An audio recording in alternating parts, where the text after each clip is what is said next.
Paimon and the Traveler. I've been waiting for you. Whoa, looks like Jean wasn't the only one waiting. Oh, it's Paimon and Mr. Honorary Knight. It's been so long. Ah, look who it is. You've caught me completely off guard this time. But then again, it's always a pleasant surprise when you two show up. Guess we were so excited to see Jean again that we forgot to knock. I hope we didn't startle anyone. Wait a sec.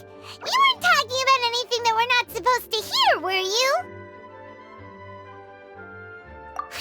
Showing your guide the way? Yeah, right. It's been a while since we last met, but I can see you two haven't changed one bit. Don't worry, we weren't discussing anything confidential.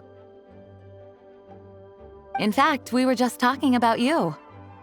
Maybe we should let the star of the story explain it in their own words. Yeah! Let me tell it! Let me tell it! A few days ago, I was reading Todoko Tales in the solitary confinement room when all of a sudden, whoosh, a letter came flying in through the window. Flying through the window? How does a letter fly? Like a bird does. It was flapping its wings. It could even talk. It said, well, it was a bunch of stuff I didn't understand. You couldn't understand? Then it must have been talking about how to avoid solitary confinement.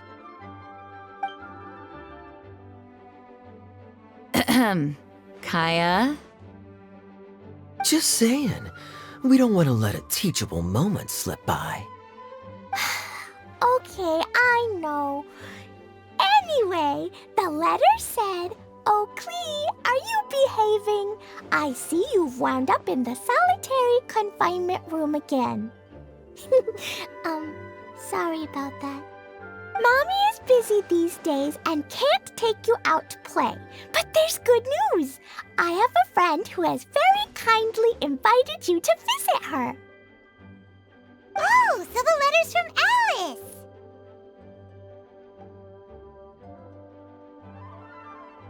In principle, yes. But the issue is that Alice's friend lives quite far from here.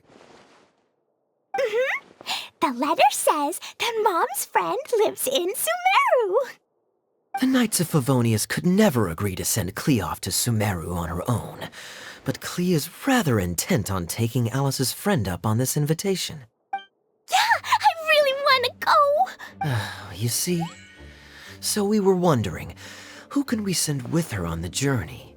Preferably someone who's a reliable hero and with a history of saving Mondstadt. Oh, so that's why you wanted to see us. I do apologize, but Klee gets along with you so well. We couldn't think of a more suitable choice. Sure, we can do that, no problem, right? Can you really, Mr. Honorary Knight? Yay! With Mr. Honorary Knight around, Klee's not afraid of anything! See, I told you that he'd agree. And you too, Kaeya. You should join them. I noticed you quietly completed that backlog of paperwork we had.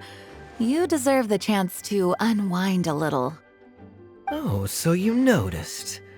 Well then, I suppose I have no reason to refuse. Great! Things will go even more smoothly with Kaeya around. Still, Sumeru is pretty far. It's gonna be a long journey. Don't worry. Mom's letter had a magic invite inside. Mom says we just have to all shout out where we want to go at the same time. And poof! We'll be there in the blink of an eye. Wow! Well, that'll definitely make things easier. It only works 3 times, though, so we should only use it when we really need to. 3's plenty. 1 for the way there, 1 for the way back, and 1 extra, just for good measure. Sounds very mysterious. I still think we should use it sparingly. After all, we don't know the exact location of where we'll be headed, or what dangers we may encounter on the way. Here's what I suggest. Traveler, you're well connected. I'm sure you must have friends who are familiar with Sumeru. I say we start by teleport. It'll give us a chance to test out the magic invite, and also find ourselves a local guide. That kinda makes sense. And since it has 3 uses, there's no point letting one of them go to waste. Couldn't have put it better myself, Paimon. So, do you have a particular contact in mind? Well, we need someone who's familiar with Sumeru and can be our guide, so sounds like we need a forest ranger. And everyone knows that the best place to go looking for a forest ranger is a little place called... That's the one! Maybe we can get Tighnari to help us. All right. Gandharvaville it is. Okay, I'm happy wherever we go, especially with Kaeya and Mr. Honorary Knight. We should be on our way then. If you'll excuse us, Acting Grandmaster. Yes, let the wind lead. I wish you a safe journey. And Klee, I know. I'll be careful, I promise. Great! Okay, here goes nothing. Take us to... Gandharvaville! Gandharvaville. Grand Arbor Hill! Huh? No, it's not a hill!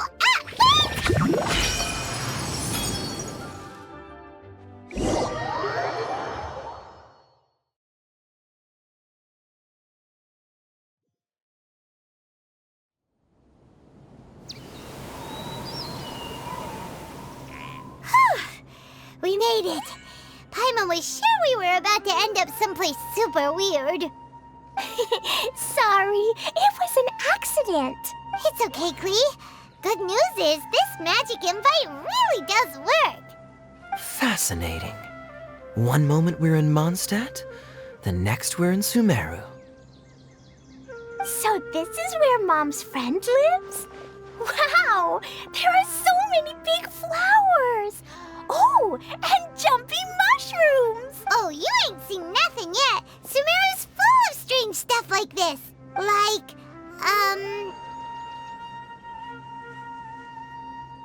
Oh, yeah. Paimon was pretty creeped out the first time we saw one of those. Listen carefully, Klee. Those jumping mushrooms are called fungi.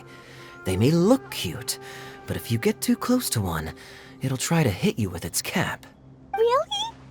Okay, well, I'll hit it back with my cap. And then I'll hit it with the hood on my jacket, too. I'll definitely win if it's 2 hats against 1. As long as playing with hats doesn't escalate to playing with bombs. But Klee's our friend, so we should be able to convince her to keep this trip explosion-free. Right? Uh-huh. I'll be extra careful not to blow anything up. I'll try my best. Aw, that's very good of you, Klee. You're being very grown up today. Yep, I'm super grown up. I'm already the Spark Knight. Okay, Spark Knight. Well, keep up the good work, because very soon we'll be introducing you to a friend of ours called Tighnari in Gandharvaville.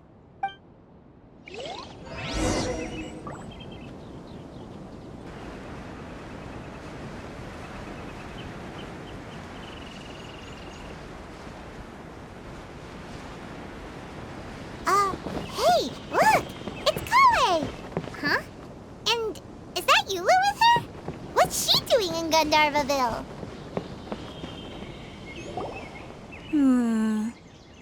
I've definitely heard the other forest rangers mention somebody dressed like that before. I see. Then it looks like my suspicions are correct. Who do we have here? Traveler and Paimon! Huh? Oh, Kaeya and Klee are here too! Hi, collei! It's been ages! Collei! Eula! What are you two doing here? Well, that question's really more for Eula. What a coincidence. I didn't expect to run into a fellow Favonian captain this far from Mondstadt. How's the vacation going? Seriously? Bring the whole crew, why don't you? Is it just Paimon, or Or does Eula not look particularly thrilled right now? Oh, cool! Great idea! Let's go! If you're trying to accommodate me, there must be some misunderstanding. I'm fine. There's nothing embarrassing about running into colleagues in the wild. But earlier you were... Great. Well, I'm sure there's a fascinating reason behind why you're all the way out here in Sumeru. Do share it with us. If you must know, it's a little complicated. But simply put, I'm searching for a cousin of mine from the Lawrence clan. He went missing recently, and after searching his home, we found evidence that led us here. He appears to believe that somewhere in Sumeru lies the key to restoring our clan to its former glory. He came all the way to Sumeru for that? What was he going to do, enroll at the academia? I doubt he came here to learn. He's much too old to start getting a basic education now, and from what I know of him, I doubt he has any interest in intellectual pursuits. All he cares about is restoring his clan's honor. Nothing wrong with that idea in principle, but I'm not certain how fanatical he is about it. So, there's no knowing what lengths he might go to. As a knight and a member of the Lawrence clan, it's my duty to make sure he doesn't bring harm to others. Oh-ho! If this is true, then your cousin is quite a man of action.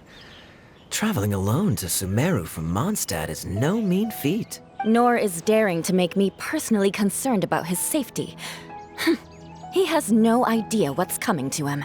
You know, underneath it all, Paimon thinks Eula's a really caring person. Yeah, she's the best! She brought me some moon pie last time. He is family, after all. Anyway, I will make sure to find him and escort him safely back to Mondstadt. Now, back to you. How and why did you all suddenly show up here? I'm afraid that could be tricky. Master Tighnari is still at Pardis the Eye delivering his lectures. He isn't due back for a while. But I think I'll be able to help out. The description in the invitation letter is vague, but I'm pretty sure it's hinting at somewhere in the desert. The desert? Does that mean Mom's friend is from the desert? I guess I'll call her Auntie Desert for now. I remember Mahamatra Sino once told me a strange rumor about that part of the desert. They say there's a secret domain there that can make all of your wishes come true. Wait. He said I should just call him Sino. I keep forgetting that. A domain that makes people's wishes come true. Wow. So is it true? Does it really exist? I probably would have believed it a few years ago. But now that I'm a little older and wiser, I think it makes sense to be more skeptical about things like this. This explains a lot. The domain could well be a myth, but he probably figured he had nothing to lose. If you intend to search for this place, then please allow me to join you. My cousin has quite a collection of books about Sumeru desert mythology on his shelves. I highly suspect that he, too, is looking for that domain. Can I come too? I think you might need me there. You'll definitely need a local guide while you're in Sumeru. And I think I have what it takes to be that person. Plus, it's a forest ranger's duty to bravely lend a helping hand to others in need. We have every confidence in your abilities, Collei. Our party grows bigger and stronger still. What say you to this, Captain Klee? I think it's super cool!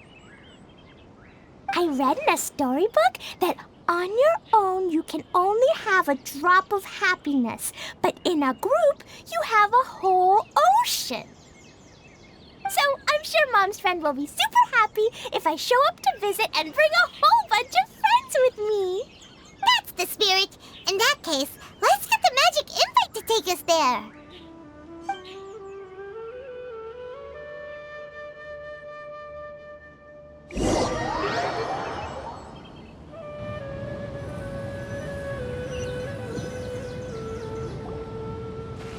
Whoa! This desert is huge! Wow. What an incredible sight! Yes, the scenery is quite magnificent. Are you okay, Eula? You don't look so good. I'm fine. Just taking a moment to acclimatize. The air here is much drier than in Mondstadt. This area doesn't look very habitable, and I don't see a domain entrance nearby either. Oh no. I didn't pronounce the destination wrong. Did I? I mean, I don't think I did. Nope, you got it right. It definitely wasn't your fault. I said Gundharvaville wrong earlier, but we still ended up in the right place. Klee's right. We're in the right place. There's no doubt about that. Phew. Maybe the entrance is hidden under a sand dune. Who knows? We'll just have to start by looking around.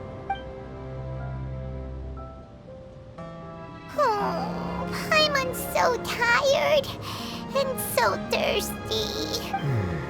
We should have found something by now. Unless there's a problem with the magic invite. Huh? How could that happen? Uh-oh. Did I break it by accident? But I didn't do anything. Todoko will back me up. I'm innocent. It's definitely not your fault, Klee.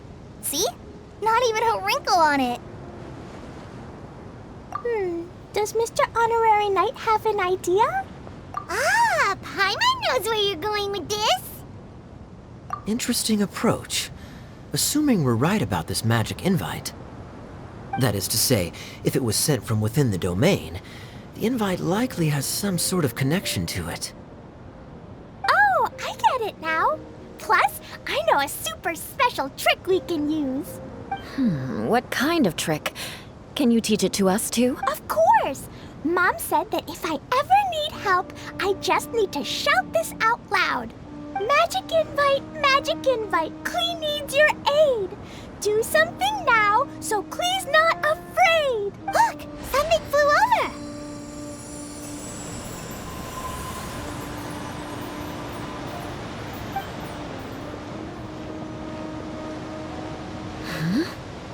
It looks like a bottle. Remarkably effective. That's one trick I'll be keeping up my sleeve in the future.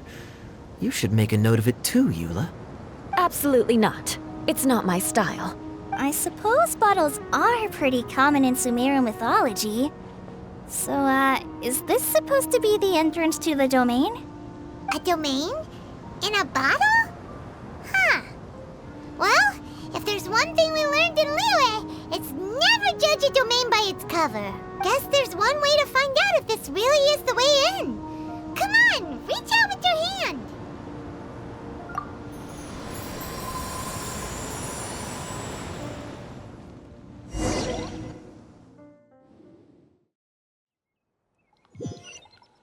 We made it! Oh, that answers that question. There's a path! I'm gonna take a look! Hey, don't run off and leave us all behind.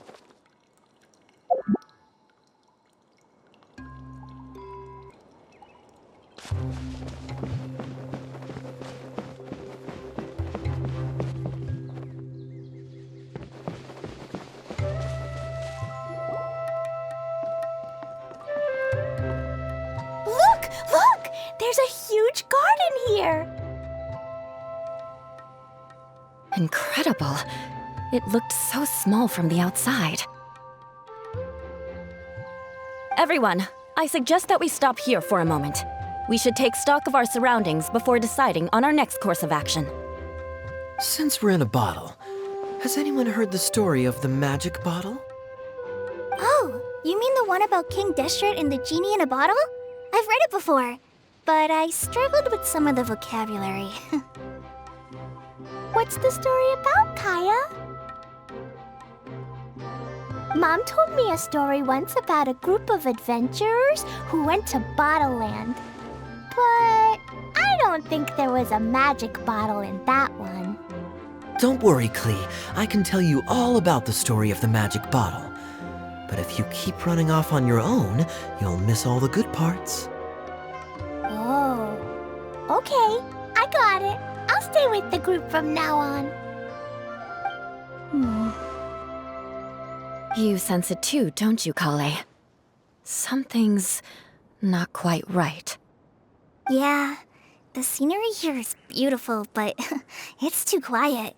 And there's no sign of Klee's Auntie Desert here anywhere. Maybe Auntie Desert lives way further down inside. This place is super big, just like Fischl's Immer Nachtreich. We still have a long way to go. Guess we won't know until we get there. Let's keep going. Hopefully we'll meet her soon.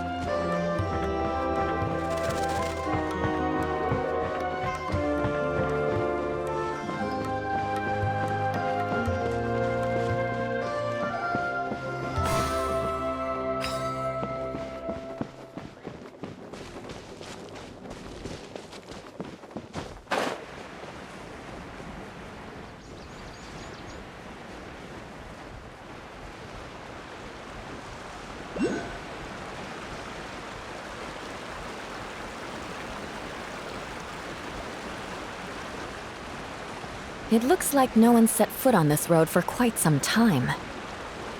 I agree. And the further we get, the more I feel like this place is a whole lot bigger than we imagined. Hey, there's something strange up ahead. Let's check it out.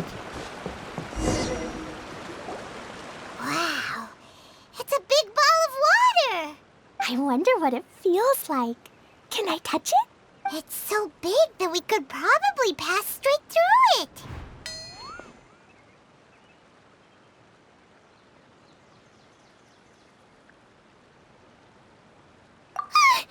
That's so scary! Stop giving Paimon the heebie-jeebies! Let's not touch it for now. We still don't know enough about our environment. But we can't just do nothing at all, because then nothing at all will happen.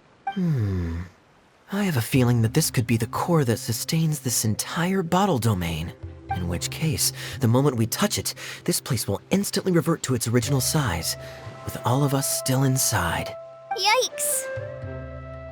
Okay. Paimon won't touch it. Jeez. Kaeya, are we really gonna get squished inside a bottle? Of course not, Klee. I'm sure the real core of this domain is hidden away in a very safe place. Somewhere like... over there, for example. I was so nervous that I didn't notice that big wheel at all. Wait, who goes there? It's the water ball monster! Ah! The water ball monster is real! It doesn't seem hostile. In fact, don't you think it looks happy to see us? Really? You sure it's not gonna gobble up Paimon whole? I don't think it's hungry. Are you, Water Droplet? Oh dear. I don't know about anyone else, but I'm not understanding a word of this. Wait! Don't go! Wait for us!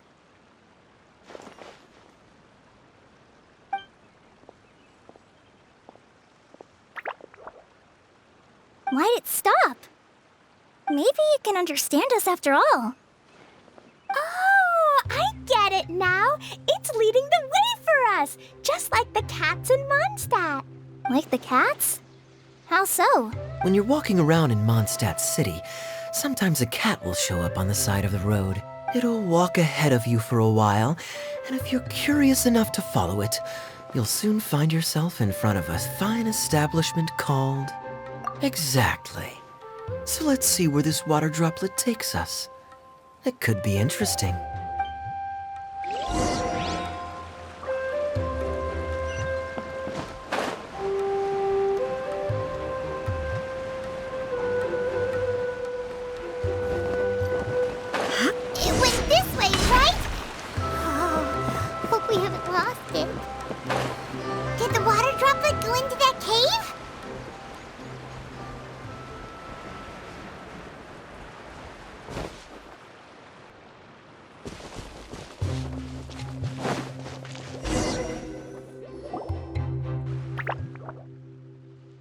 Huh?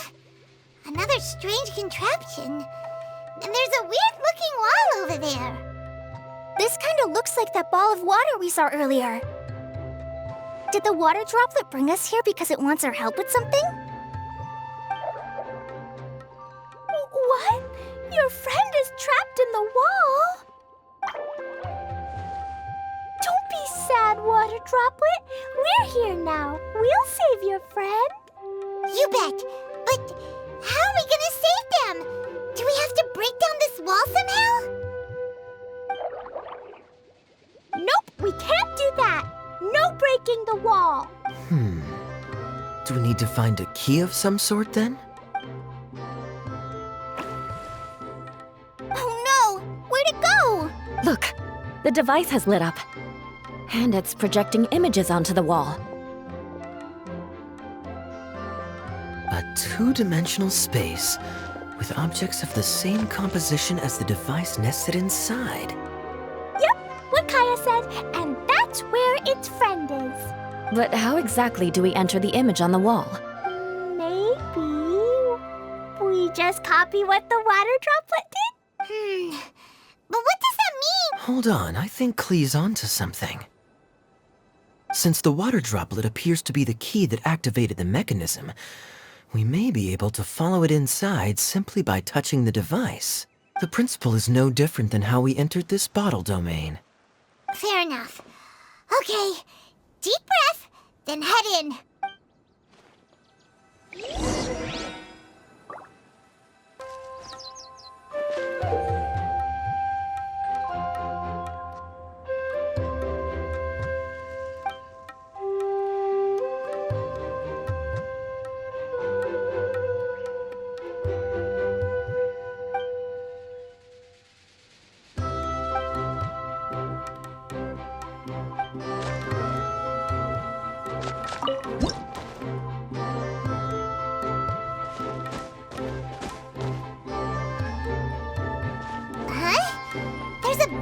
Blocking your way.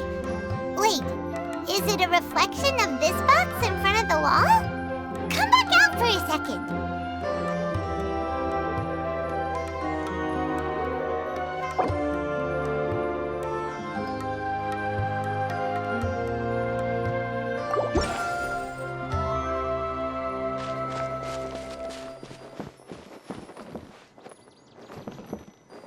Aha! The box on the wall moved too!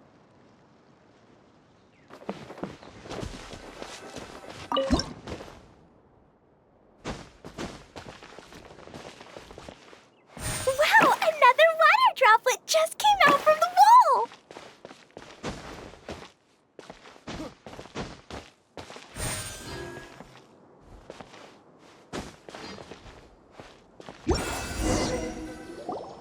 It was flat as a pancake in there, but as soon as it came out, it turned all plump and round. Guess it makes sense that the water droplet's friend is also a water droplet. Aw, and they both do the same thing to show they're happy. Water droplet number 2 ran off. It's saying thank you, Mr. Honorary Knight. That was a huge help. Traveler, how do you feel after entering that two-dimensional space? Any physical side effects? You sure seem fine to Paimon. Well, I'm just glad that you're okay. Good thing Eula's here to look out for everyone. Can't say the same for you, though, Kaeya. You were pretty quick to send the traveler inside. Hey now, I only suggested that because I was confident that the traveler would be fine. Water droplet, is there anyone else here besides you and your friend? Yep, you know, anyone who looks like me or my friends.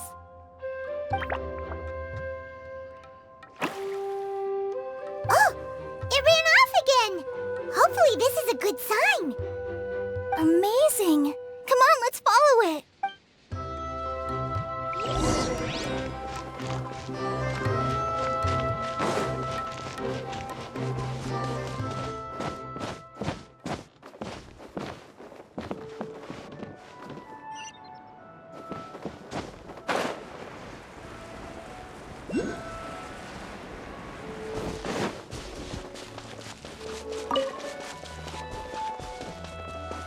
It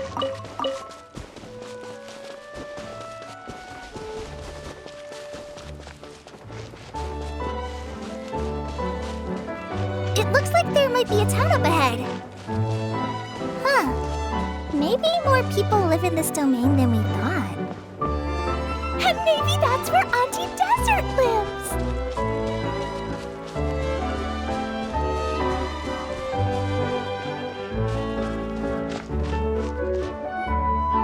Idyia, the situation is now critical. Our window of opportunity to fix this is rapidly closing. I'm sure you've noticed just how much things have deteriorated in recent days. But even so... This is your home. Are you really going to let everything fall to pieces? Well, I live here, but it doesn't actually belong to me. Huh? Paimon knows that voice. Anyone else who comes into this domain in the future will take one look at the ruins before them and conclude that this place was abandoned years ago.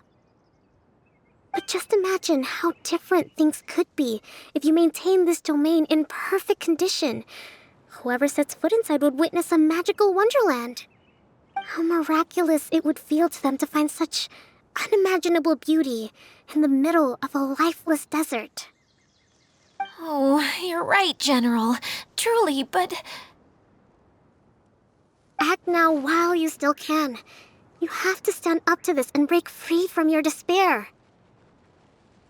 The most important thing is to have no regrets in the end. Well, no one chooses to have regrets, do they? But I take your point. I'll try my best to stop running away. But the question remains of where to begin. Paimon's figured out who it is. Is it Mr. Honorary Knight's friend from a faraway land? A divine priestess? What's that? Is it a kind of mage?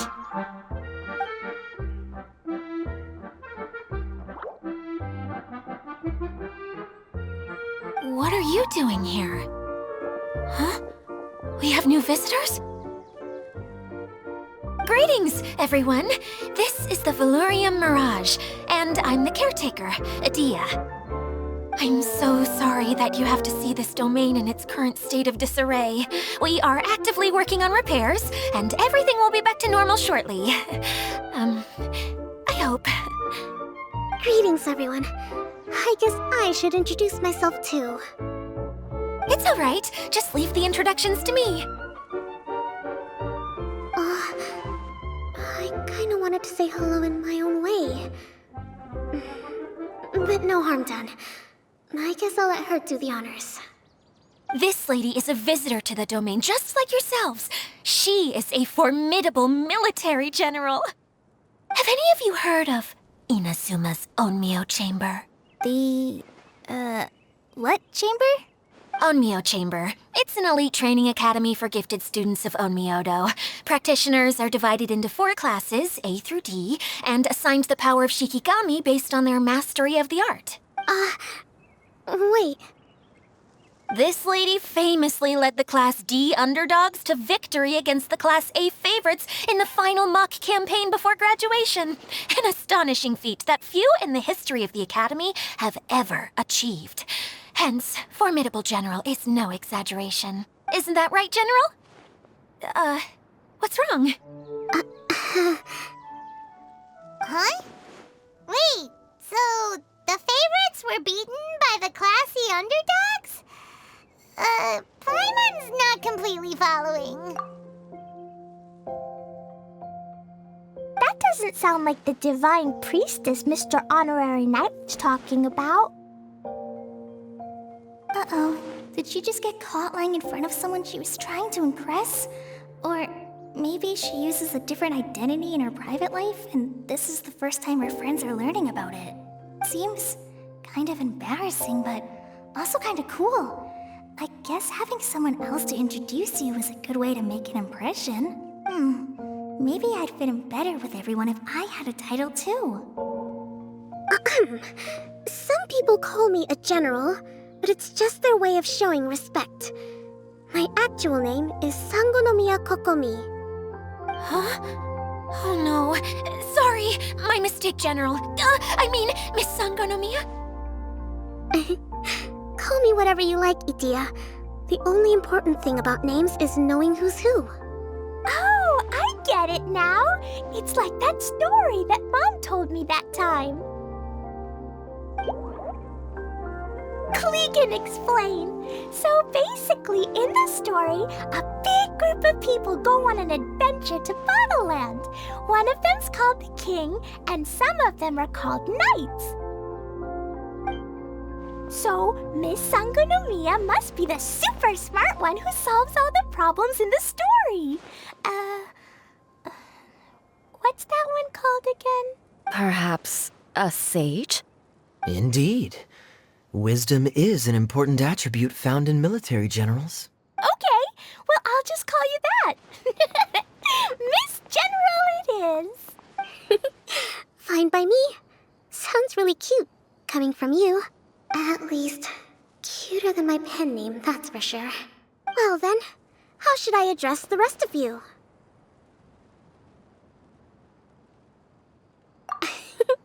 How could I ever forget you? But what about these esteemed ladies and gentlemen accompanying you? I'd be delighted if you could introduce me to them too. Wait, Klee wants a title too. Okay, got it. Klee wants to be a mage, the kind that flies around everywhere. Da-da-da! Whoosh! Kaeya can be the master thief. Mr. Honorary Knight can be, the knight. And Paimon will be the fairy who follows the knight everywhere. Master thief, huh? I did like playing pirates as a child, so I suppose this is an apt role for me. And I must admit, the master part is a nice touch. Hold on a second. Are you saying the position of knight is now filled? Eula can be the sword master who can cut through anything and also gets to wear a super sparkly cape. That's more like it. And Collei can be, the healer. No, I don't mind. Healer is a great role. I just don't know if I'm qualified to be one. Whenever I'm thinking of titles for myself, I usually imagine myself as an adventurer or musician. I never thought I could be a healer. I mean, it feels like it should be Master Tainari's role, if anyone's. Don't worry, Collei. You'll be the bestest healer ever. You don't talk much, but you're very kind, just like the healers in Mom's stories. You'll do fine. I heard you're good with bandages. You can patch up a wound, can't you? I can pitch a tent. Maybe you heard wrong? But I'll do my best. It's my first day filling in for Master Tainari, but hopefully it's the first of many. This is a great idea. Once a new visitor arrives, they can assume a new identity, then add in some role-playing. Oh, we can't leave you out, Miss Idyia. There are lots of characters in Mom's stories, but you don't remind me of any of them. That's perfectly okay. I already have a role here anyway, remember? I'm the caretaker. I got it! This wasn't in any of the stories, but you can be the mascot. Mascot? Klee, maybe you could think up an even better role for Miss Idyia. A mascot, you say? Isn't that a character that doesn't have to actually do anything and sits around letting everyone else do all the important work? Incredible. You've seen right through me. Sounds like the idea of being lazy is pretty exciting to her. The mascot serves to maintain troop morale, Idyia. Don't underestimate your role. Ah, all right. I'll be the mascot then. That's right. Thank you for bringing these new friends here safely. You can go off and play now. Thanks, Water Droplet. See ya!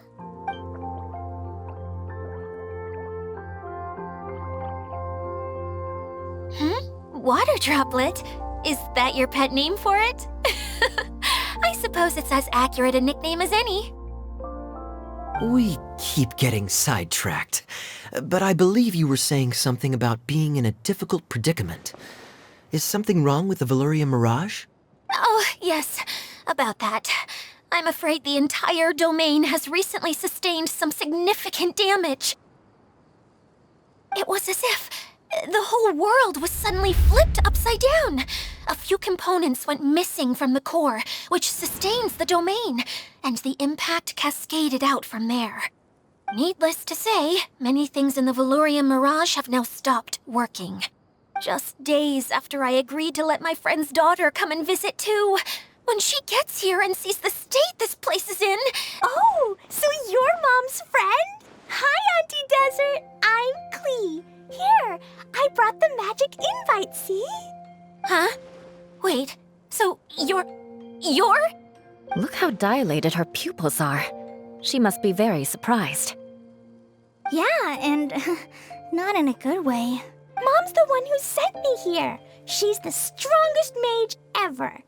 She said that her friend lives in the desert. You live in the desert, so that must be you. Right, Auntie Desert? Ah, I see. So being a mage runs in the family. You're Alice's daughter! Oh, I just want the ground to swallow me up right now! Wait, that's it! I'll hide myself away in the core of the domain! Hide there until this all blows over! See you all in 100 years! Idyia's really going through it. She's like a shriveled little forest fungus, hanging its head in shame. Collei? That's a harsh analogy. Where'd all that come from? Don't worry, Auntie Desert. Klee's here to help you. And all my friends will help too. Just take a deep breath, and then another deep breath, and all your worries will fly away. Yeah, don't you worry. Sir Fix-a-Lot over here has a good track record with this kind of thing. Well, I'm useless, but it looks like that won't matter with all you capable people around. Fantastic. Don't put yourself down, Idyia. You're great too. Thanks for your encouragement. Anyway, for the time being, please talk amongst yourselves. That'll give me some time to think things through and maybe make a start on, delegating.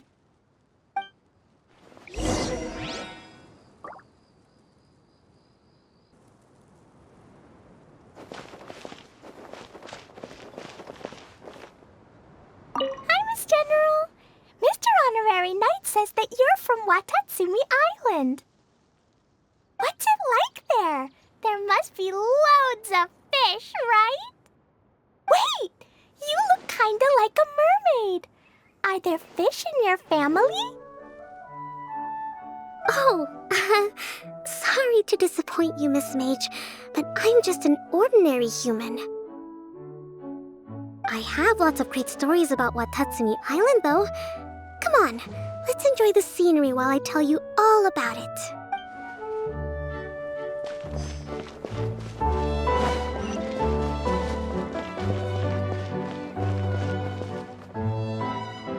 Feeling nervous, Collei? Well, it's your first time as a guide, after all. Oh, no, not at all. I'm just, still settling into the role. So I was thinking about how to talk more like Master Tighnari. Well, the easiest way to imitate someone is to start with their most common turns of phrase. Oh, okay. In that case, put that mushroom down. Now, it's highly poisonous. There you go. With just a few simple words, you've captured your master's personality perfectly. Anyway, what about your role? Don't you mind being the master thief? It doesn't sound like you're one of the good guys. Maybe not. Until you factor in that I only steal from the enemy. I think that's enough to make me one of the good guys. Don't you? Oh! Fair point, fair point.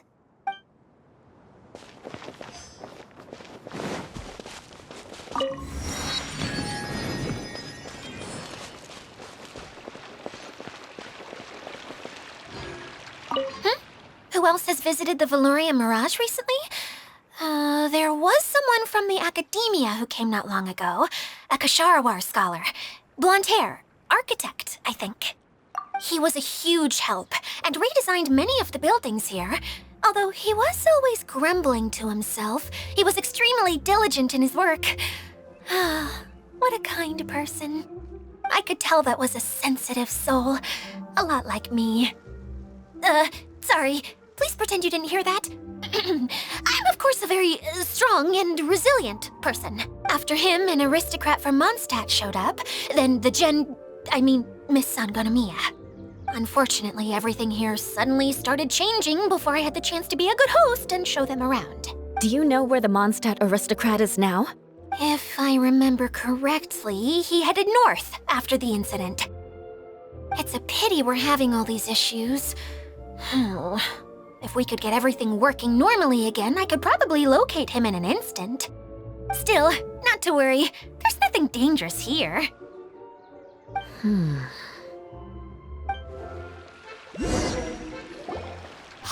Idyia! You got an update for us? We've all caught up with each other. Very well.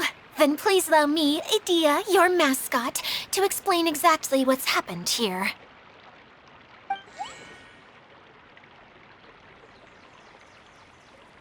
Basically, this entire domain is powered by a device called the Central Hub, which you all saw earlier. But following a major incident, several key components from the Central Hub came loose and went flying. 4 components, I believe, which has caused the Central Hub to stop turning. Oh, so that thing's supposed to spin? Yes, it definitely shouldn't be frozen still like it is now. At least, that's not how it was when I first got here. Oh, I've done such a terrible job of taking care of it, it's so embarrassing. Hey, everything's gonna be okay. So, we need to fix the big wheel up there. And to do that, we need to find the missing parts. Right. I do know where one of the parts is. It landed not too far away.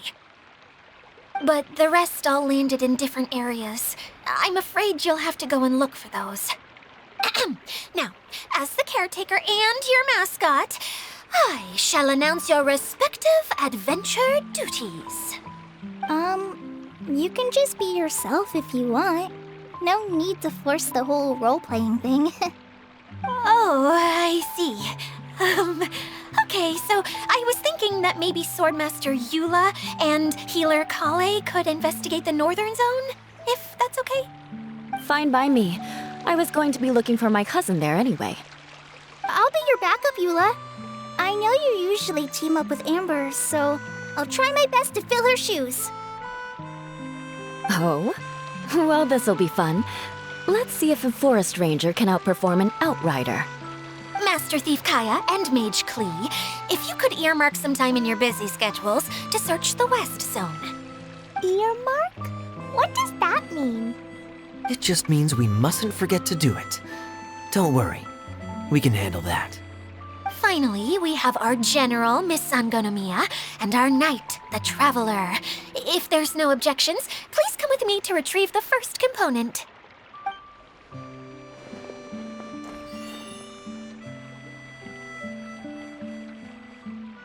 Wow, spoken like a true knight. Then, for my part, my strategic mind is at your service. All right, well, if anyone finds anything, come back here and we'll regroup. Please take care while you're out on the road and look after each other, especially our little mage here. You got it. I'll take extra special care of Kaeya. I'll be on my best behavior. Okay, we'll leave it there for now. You two, please follow me. I remember seeing it just behind the Central Hub. So, how come you didn't bring it back when you first saw it? I'd have been more than happy to, if this one component was enough to fix the whole domain. But with 3 other components to find, I suddenly felt overwhelmed by how much work needed doing. Paimon kinda gets that. Taking the first step is always the hardest part.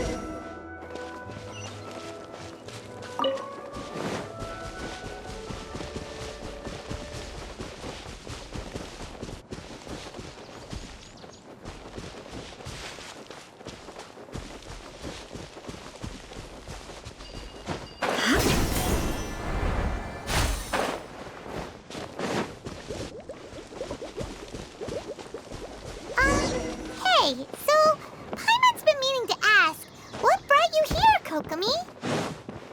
Oh, well, things have quieted down in Watatsumi Island for now.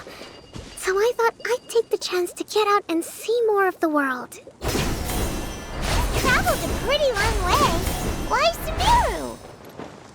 I figured that I needed to venture further than usual to really broaden my horizons.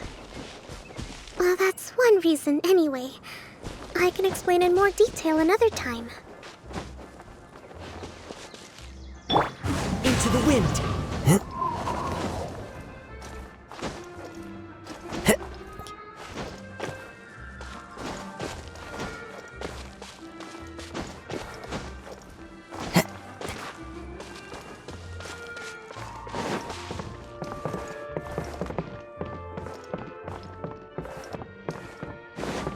The wind knows me.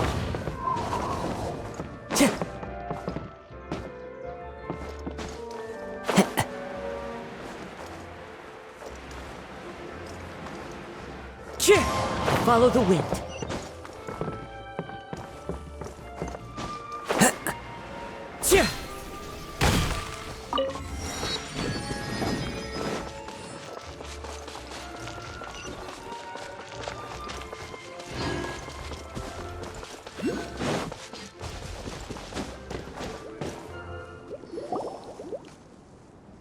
Okay, this is the spot. Now, I'm sure you're both wondering, but where's the component?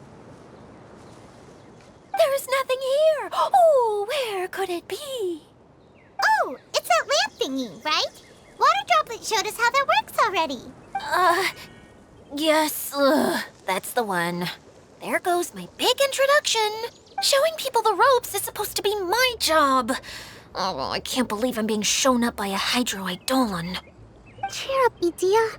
The Hydro Eidolon can give a basic demonstration of how to use things, but beyond that, it can't communicate. That's where you come in. Your descriptions can explain everything in full, vivid detail. Paimon forgot how persuasive Kokomi can be when she really wants to. Sometimes having a genius strategist around really comes in handy.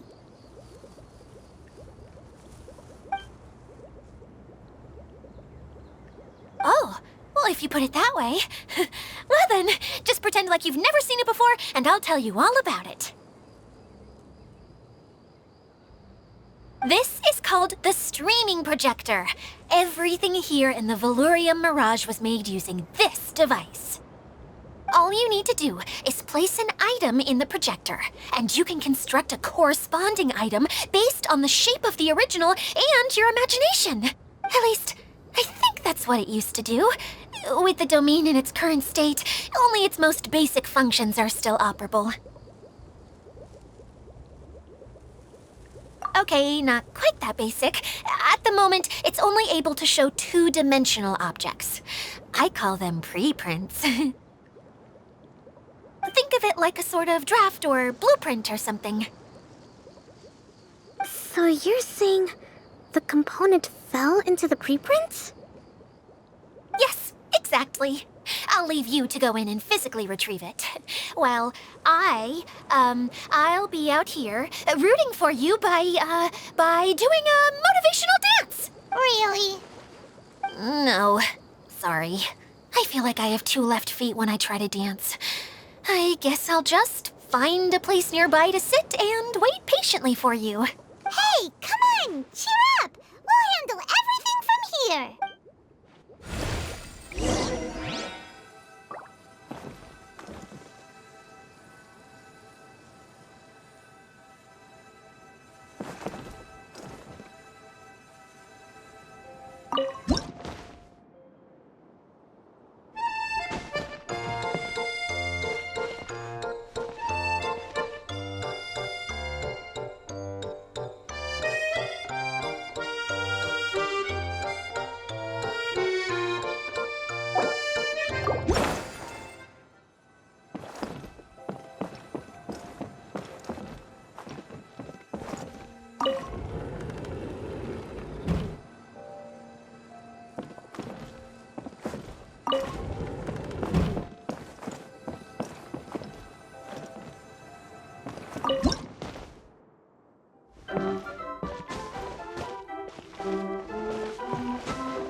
Doesn't look like the component is in here.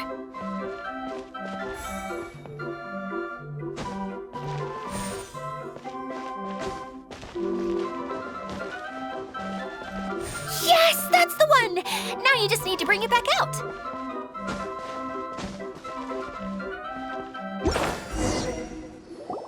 What is this thing anyway?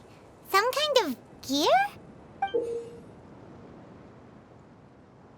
And why is it so small?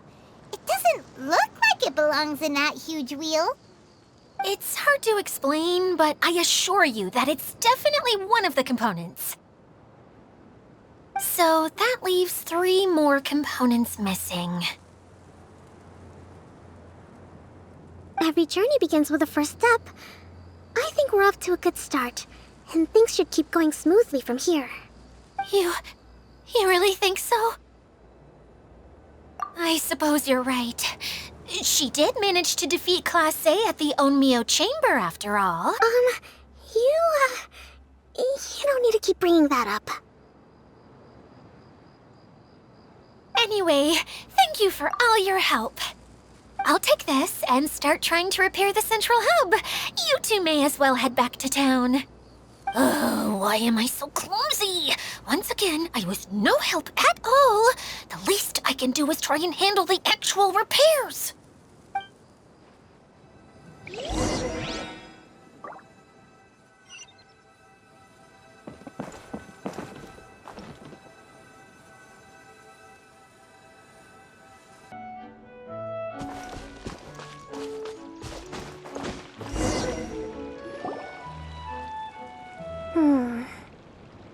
What's wrong, Kokomi? I'm just a little confused. You mentioned that the water droplet showed you how to use the projector? Can you tell me a little bit more about that? I'm so curious to know what happened. Oh, sure! I see. Hey, look! The wheel is spinning now! Oh, and now it's stopped again! Well, that didn't last long. It also wasn't spinning at the right speed. Before the incident, it spun much faster than that. Oh, so you saw it back when it was still working? Oh, yes. I arrived here a little earlier than the rest of you. But the incident took place not long after I entered. Like Idyia said, it felt like the world was flipped upside down. I don't know how else to describe it. And I certainly don't want to experience it again. No, it's no use. Seems it won't run until all the missing components are returned. For a moment there, when it started turning, I got excited. I thought that maybe the hub can work just fine without the other 3. Wishful thinking is only going to lead to disappointment, Idyia. Let's stick to the plan. Hey, Mr. Honorary Knight and Miss General are here. Oh, and our mascot. You beat us! I was sure we were gonna be the first ones back. Hey, how'd it go?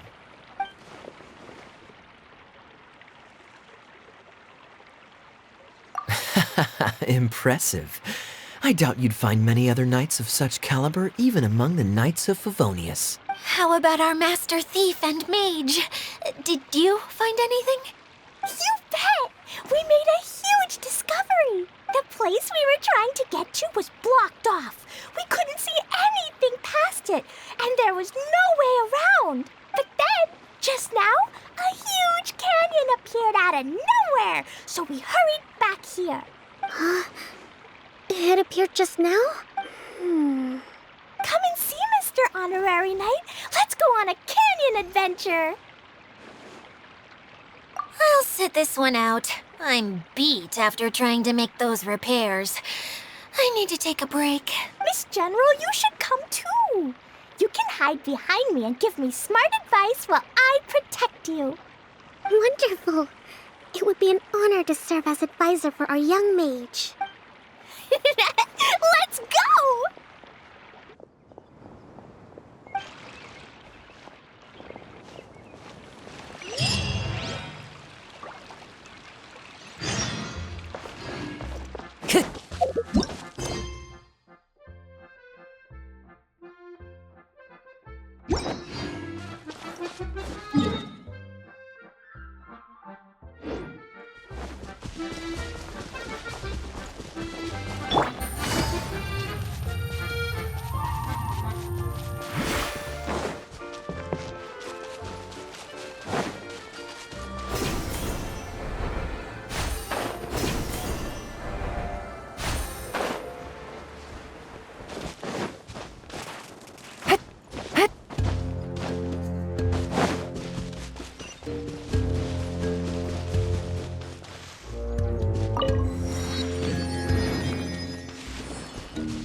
Here it is! Here it is! See? This canyon wasn't here before. Just before the canyon appeared, I heard a faint sound, like something mechanical turning. Ka-chuck, ka-chuck, ka-chuck. Could it have been the central hub? That would mean this canyon appeared after it started spinning. Hey, you, oh. New guys, huh? Oh, hey! Paimon didn't realize anyone else besides Idyia lived here. You actually saw her? She's barely shown her face since everything started falling apart here. Excuse me for asking, but who are you? Oh, right. I didn't introduce myself. I'm Ferdinand. Me and my brothers look after this whole zone. Well, we used to, until this whole domain was, like, flipped upside down, or whatever. The method we were using to make the carts and tracks stopped working after that. Idyia is working on repairing the domain. We were just with her before coming here. Really? Huh. I assume that she'd be curled up in a fetal position somewhere, hoping all her problems will magically disappear on their own. Good for her. Anyway, I checked all the stations around the whole circuit. They've all conked out. Conked out? How? Would you mind elaborating a little for us? But aren't you just travelers who stumbled upon this place by accident? Nuh-uh. I'm Mage Klee, Idyia's helper. A mage? You? Allow me to explain. Okay, I gotcha. Well, right now the more helpers we got, the better, I guess. Anyway, our first priority is to get the carts here up and running again. Oh? And why is that? The roads here twist and turn so much that the best way to get around is by riding the rail tracks instead. Let me show you. This is what we used to make them. Did Idyia bring you up to speed on these things?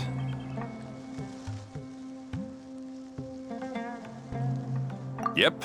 Basically, we need something that we can put inside that'll make a card for us. Like what? Can it be anything as long as it looks like a cart? Yeah, you could put it that way. But one other thing is that it has to be compatible with the tracks. So, something like a sedan chair, maybe?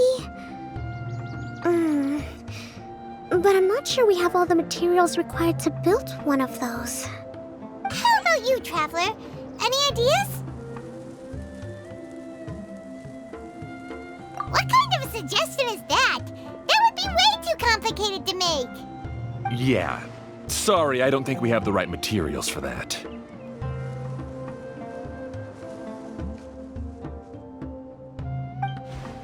Really? Hey everyone, come and see what Klee made. Ta-da! Look, I made a cart! Wow! Amazing work, Klee! Whoa! It fits the track like a glove, too. Plus, it's a heck of a lot cuter than the ones Idyia made. I just wanted to give it a try. Then suddenly, boom! There it was! Paimon's gotta ask, what exactly did you make your cart from, Klee? I used Jumpy Dumpty. Thought so. Is there a problem or something? If not, then let's get ready to leave. It's just... this cart is made from, It's a bomb or something, isn't it? Yeah, I gathered from your conversation that Jumpy Dumpty is a little more volatile than the cute name suggests. It's okay, though, because the end product only takes on the general look of the source material. So to be more specific, while different materials have different properties, most of them aren't transferred to, It's okay! No need to delve into the theoretical stuff. Paimon just wanted to make sure we aren't about to end up like the, flying fish of Starfell Lake. Huh? Can we ride the cart now? In a moment. We need a hydroidolin to power it up first.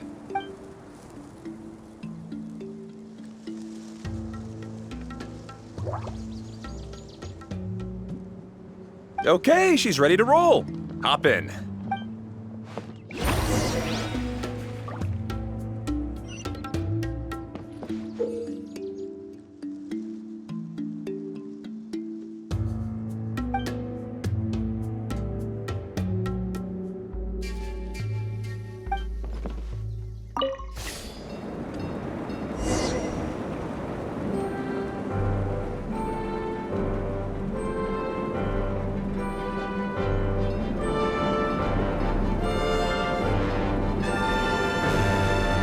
Whoa! This cart is fast! Chugga chugga chugga chugga woo woo! Yeah! I'm gonna call it the choo-choo cart!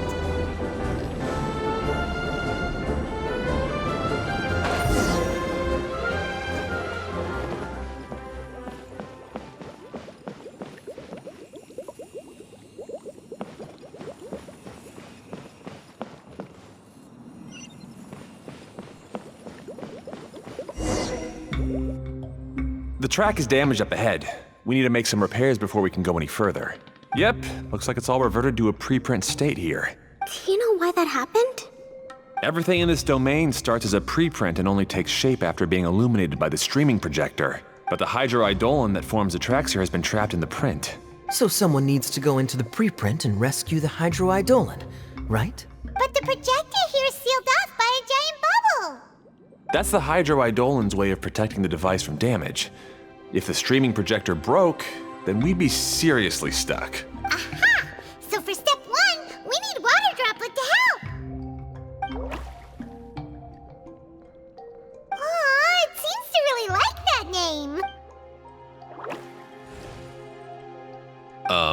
Any volunteers for step two? Leave that to us! We know what to do!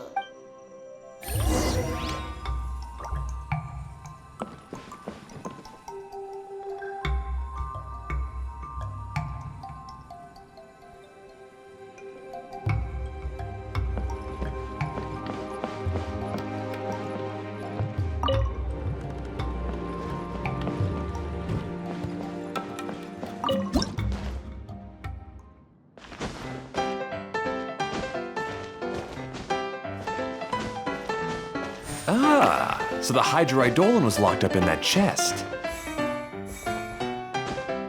Aw, it's completely empty!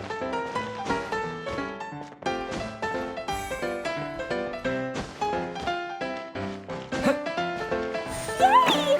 We saved 2 water droplets now.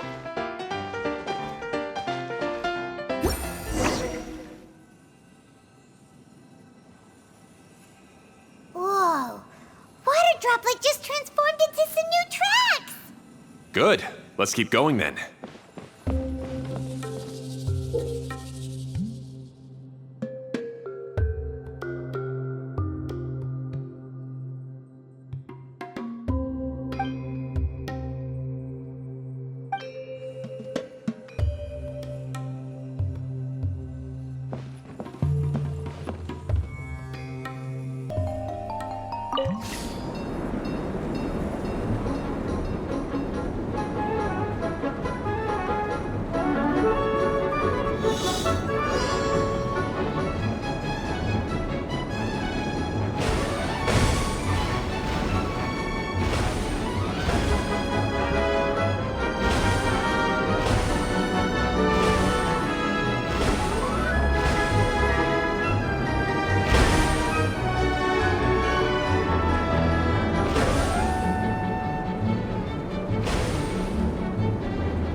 Hey, Ferdinand! You mentioned that you managed this place together with your brothers. Did you mean that your brothers are water droplets? No, the Hydroidolons are like helpers here. As for my brothers, well... those two. You'll meet them soon enough.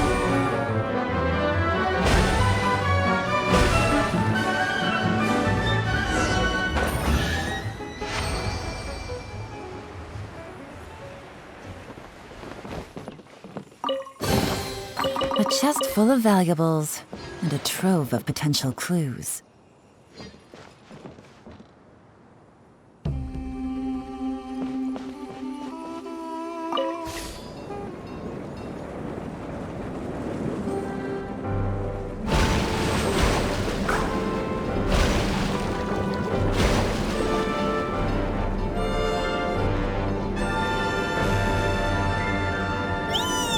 Look! Klee can fly just like Paimon now. This is way more exciting than how Paimon usually flies!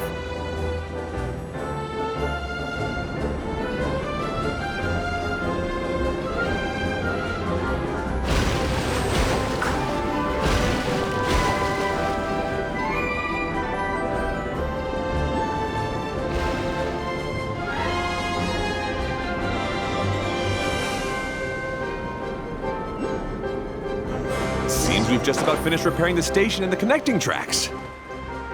Let's go check the track switcher now. It's over there.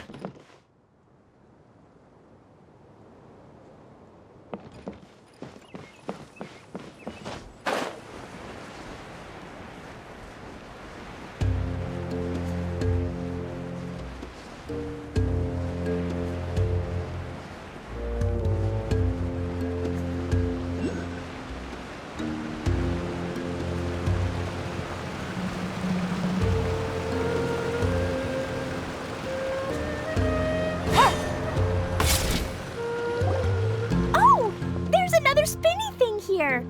It's so big, but, not as big as the one we saw in the middle of this place. That one was huge. I bet it's something super important. I remember what Kaeya said earlier. Very good, Klee! You're using what you saw earlier to make observations, like a real adventurer! It appears to be a system that rotates to switch tracks. That's right. Originally, all you had to do was flip this switch and the junction would rotate.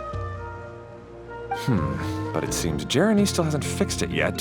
He sure talks big, but when it comes to actually getting things done... Is this Jeremy you mentioned one of your brothers? Yeah. When I talked to him about repairing the tracks, I suggested we start with the station, but he said we should start at the junction. Really, it made no difference which one we started with, but he just had to turn it into a huge argument. He always treats me like I'm a fool and disagrees with anything I say. Let's see what he has to say now that I've already fixed the tracks. If you ask me, you're clearly a sharp person, Ferdinand. Yes, finally someone who can recognize that, rather than just shrugging off my ideas. Come on, let's make our way to the junction and see what he's up to. I bet he's still fretting over what to do.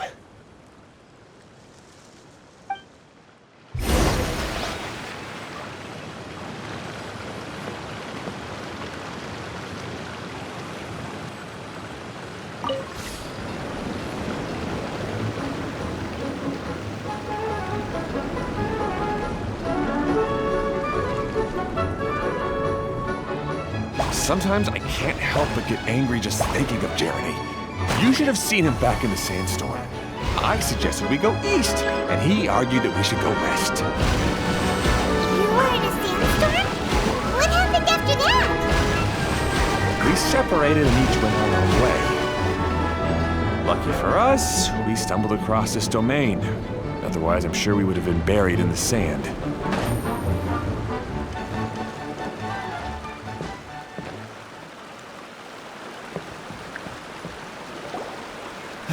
Everything will get better once we get the switcher working again. Still stuck here just as I expected. Well, did you make any progress? Didn't I already tell you? Just have the hydroidolins fix the junction and then make a new cart. After that, we can use the junction to... Wait a minute, how did you get here? It took a lot of effort for me to climb all the way up here. The answer is standing right in front of you. Yeah, sure. Those travelers must have helped you. You never get anything done on your own. You always get someone else's help and then try to take the credit for yourself. You're one to talk. What have you managed to accomplish, huh? You were here just moping around all day. Whoa. They started arguing the moment they saw each other. But aren't they supposed to be brothers? Me? His brother? Hardly. All right, Jeremy. That's enough. Fine. I'd rather be focusing my efforts on fixing the track switch rather than arguing anyway. You should calm down too, Ferdinand. Let's all focus on the situation at hand. Any personal problems can be settled later. Fine.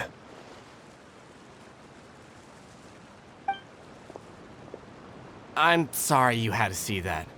My name's Jeremy. I'm one of the people responsible for taking care of this area. I assume you're the ones who helped repair the tracks. Thank you very much. It means a lot. No need to thank us. We're just trying to help Idyia restore the domain.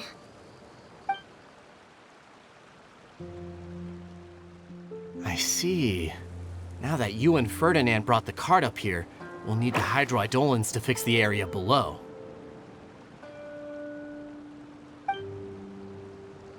Them again, huh? Seems the hydroidolins are really important around this place. Yes, of course. Not only do they keep the junction turning, they operate practically everything else in the domain too.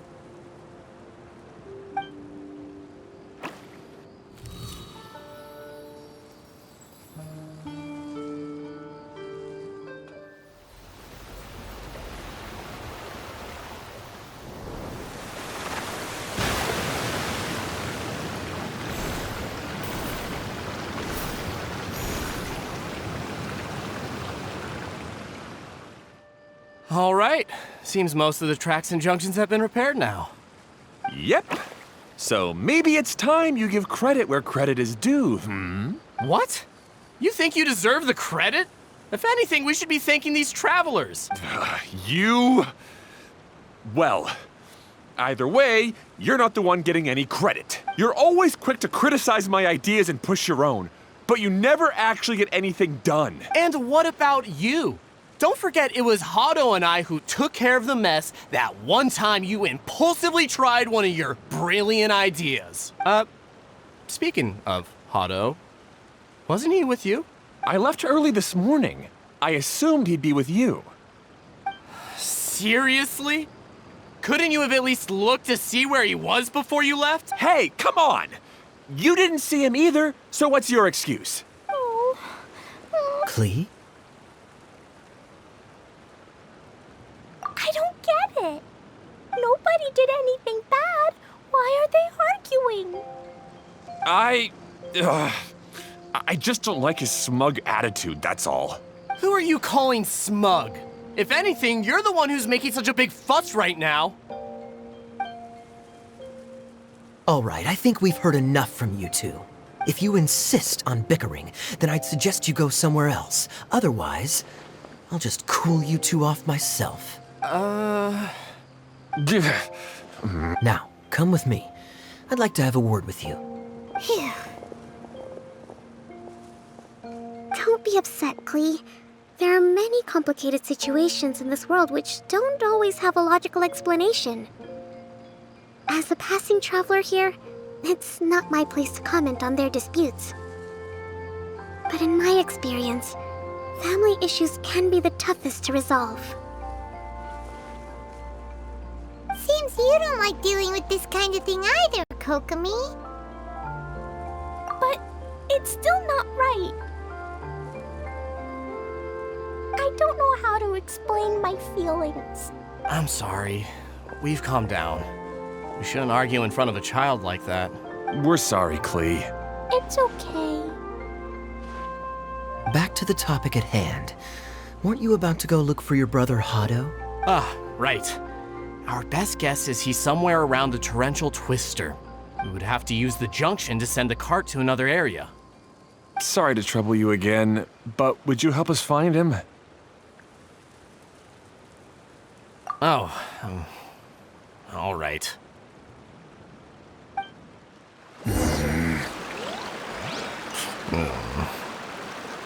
Hey, come on, you two.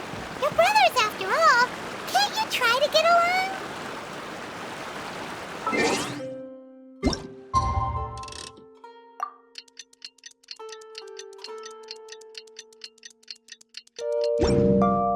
I got a new letter from an informant. Looks like the situation has changed again.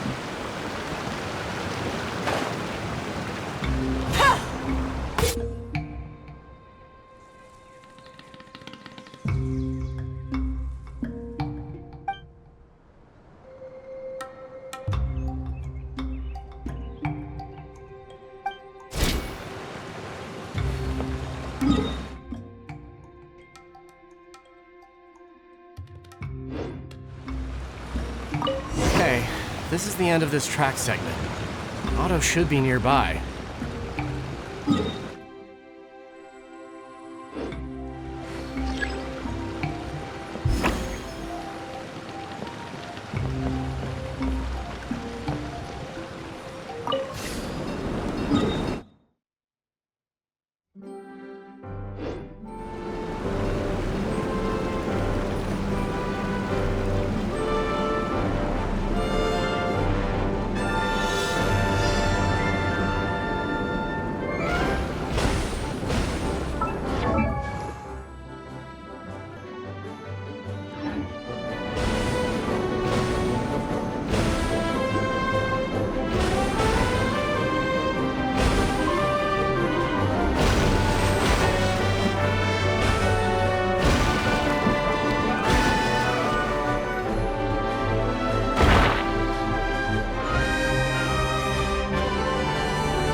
Treasure.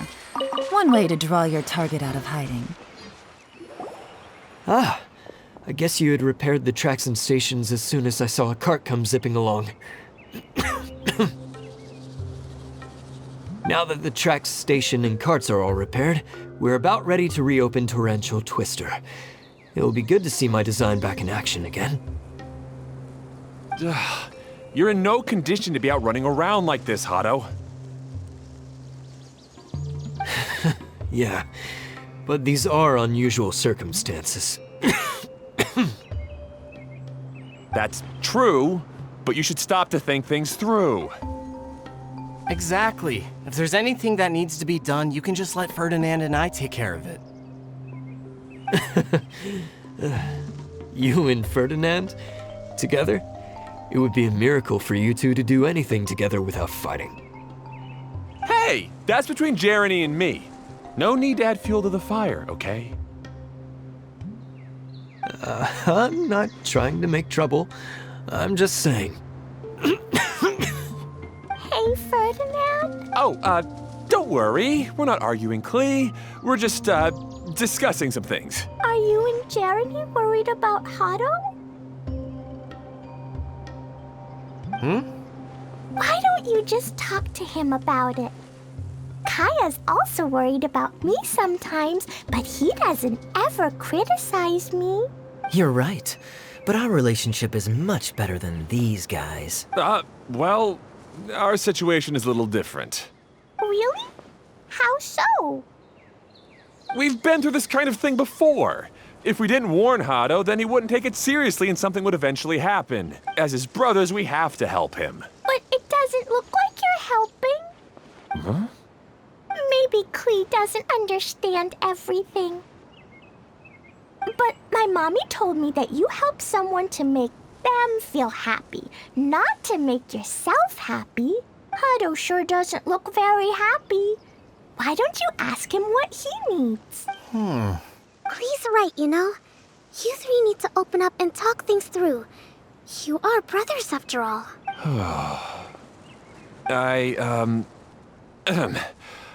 I've always cared a lot about you, Hado. Just like when we were back in the desert.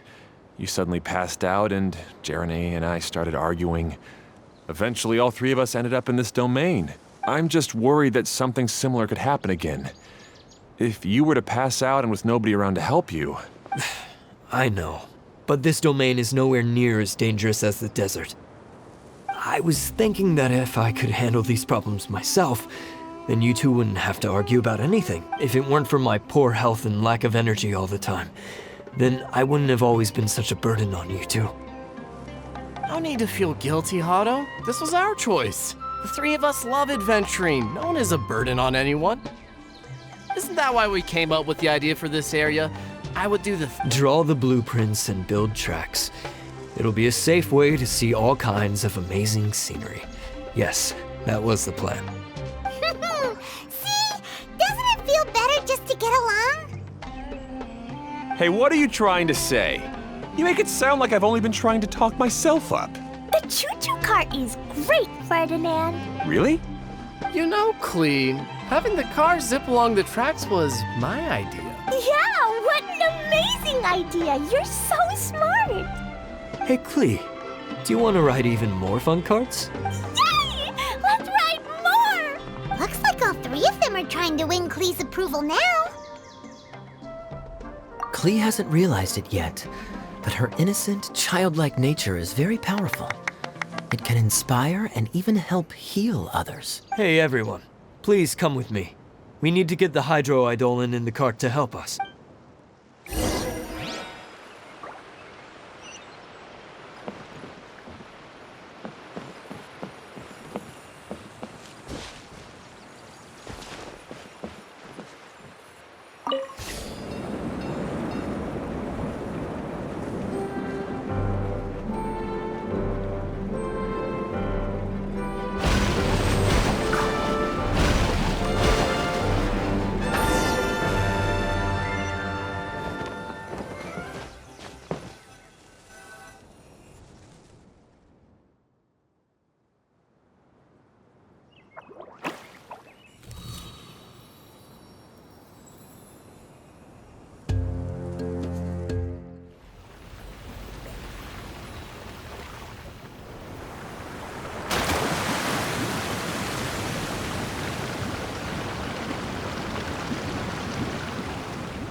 Good. Torrential Twister is ready to run now. Let's go to the station at the start of the track.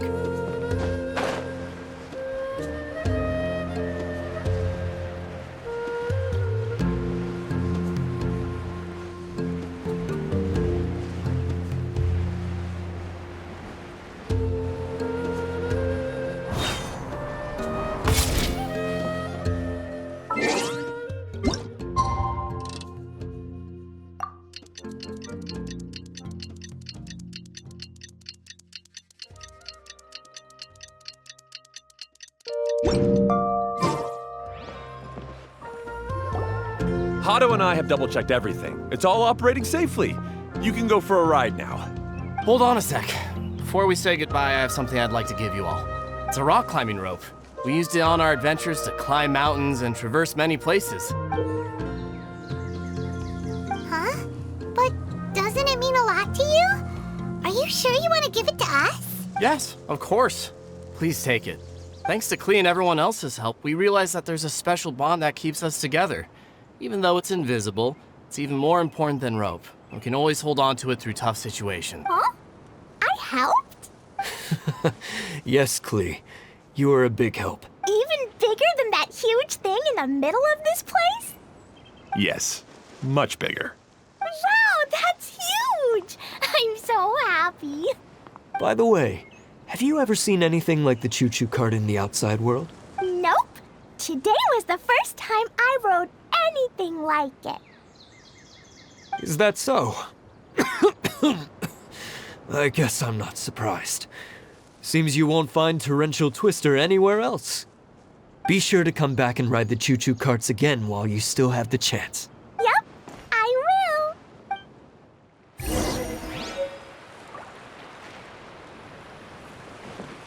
will. Be sure to come back and visit Torrential Twister again. I hope you enjoyed it.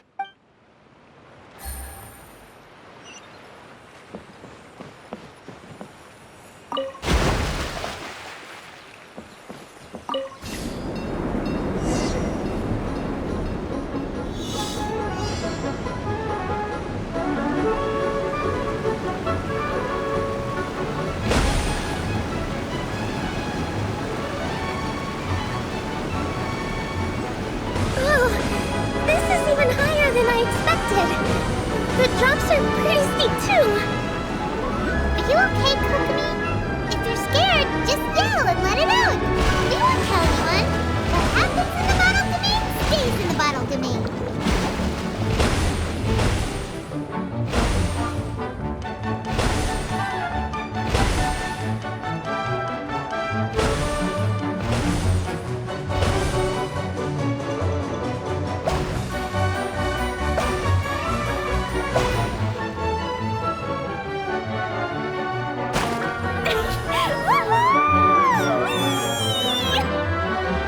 Looks like Klee's having the most fun.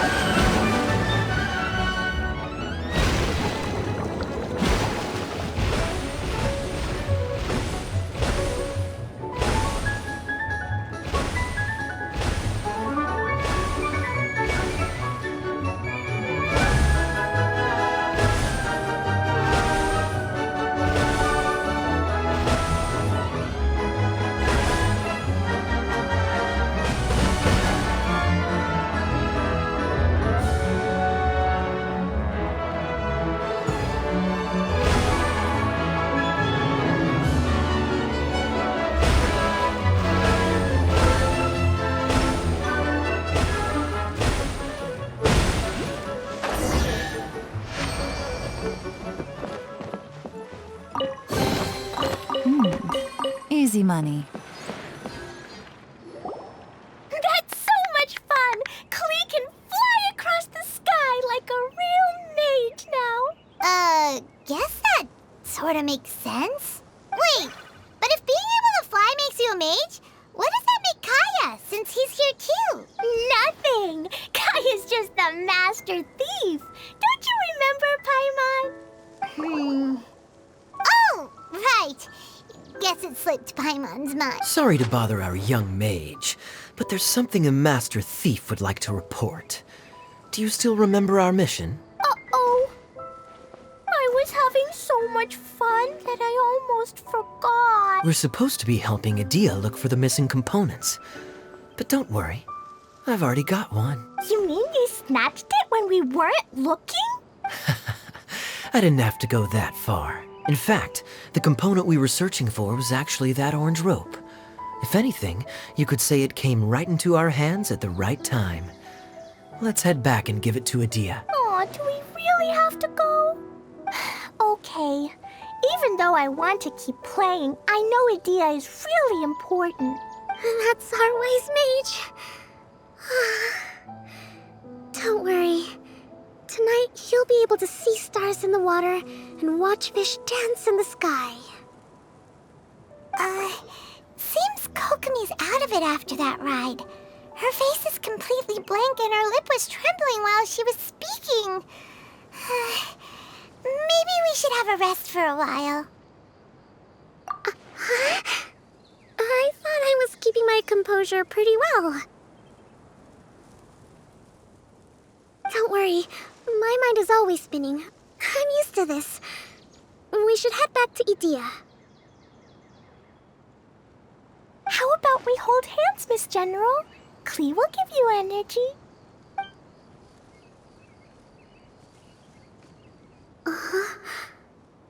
After holding Klee's hand, the stars in the sky and the fish in the water have all disappeared. I must have been seeing things from riding the cart. What are you smiling about, Kokomi? Oh. Nothing. Nothing at all.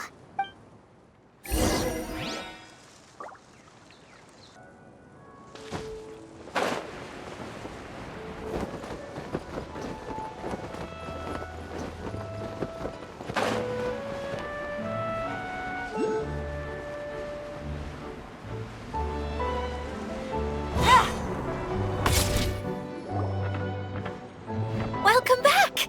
Well, any good news? Oh, don't tell me! You've taken... Yeah, we even rode the choo-choo cart. Do you want to come ride too? But maybe you'll have to wait till tomorrow. I'm a little tired now. Seems she had a little too much fun and now she's about to crash. I think it's time for a rest. Good idea. I think we could all use some downtime. Thanks for giving me some energy, Klee. Then we'll see you later. Bye, Mr. Honorary Knight. Bye, everyone.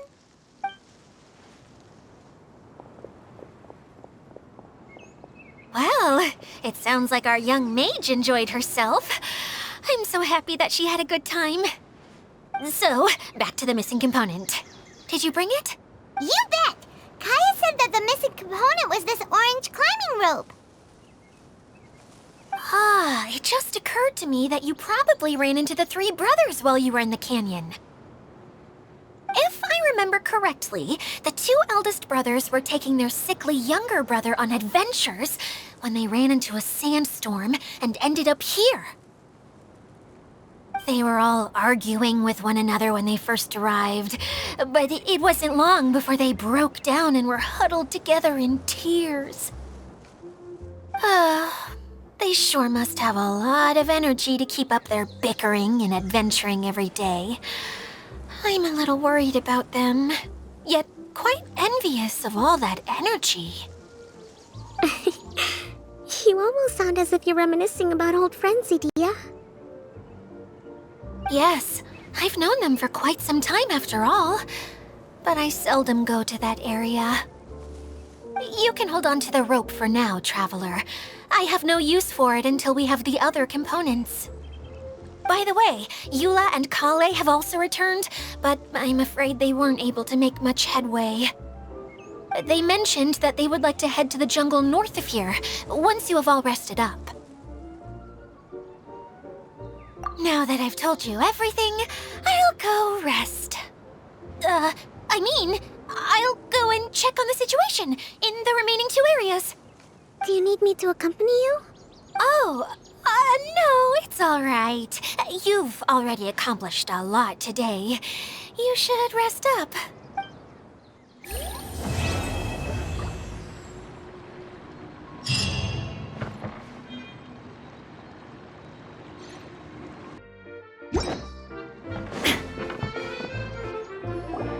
Hey, Collei and Eula! Oh, Idyia is here too! Hey, it's the Traveler and Paimon! How are you? Did you rest well? Yep, this is a comfortable place to rest. I guess that's one thing here that's better than the desert. But other than that, there's not much going for this place. Saying things like that isn't going to help, Idyia. But it's the truth. The desert is full of terrible memories for me. Being there was like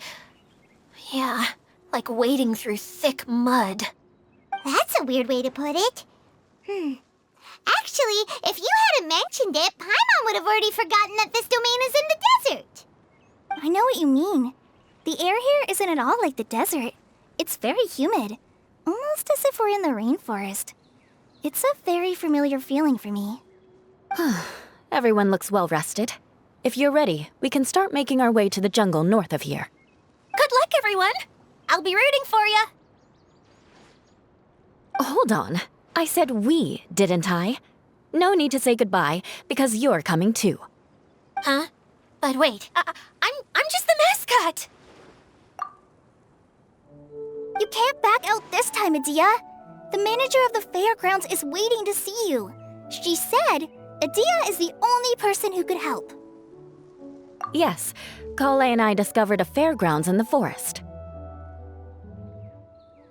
The person in charge of it seems to be a Spontamod scholar. A scholar? But what's she doing there? Researching the forest ley lines? Oh, I wish there were ley lines here that I could ever study. Anyway, I know who you're talking about. I'd better come along then.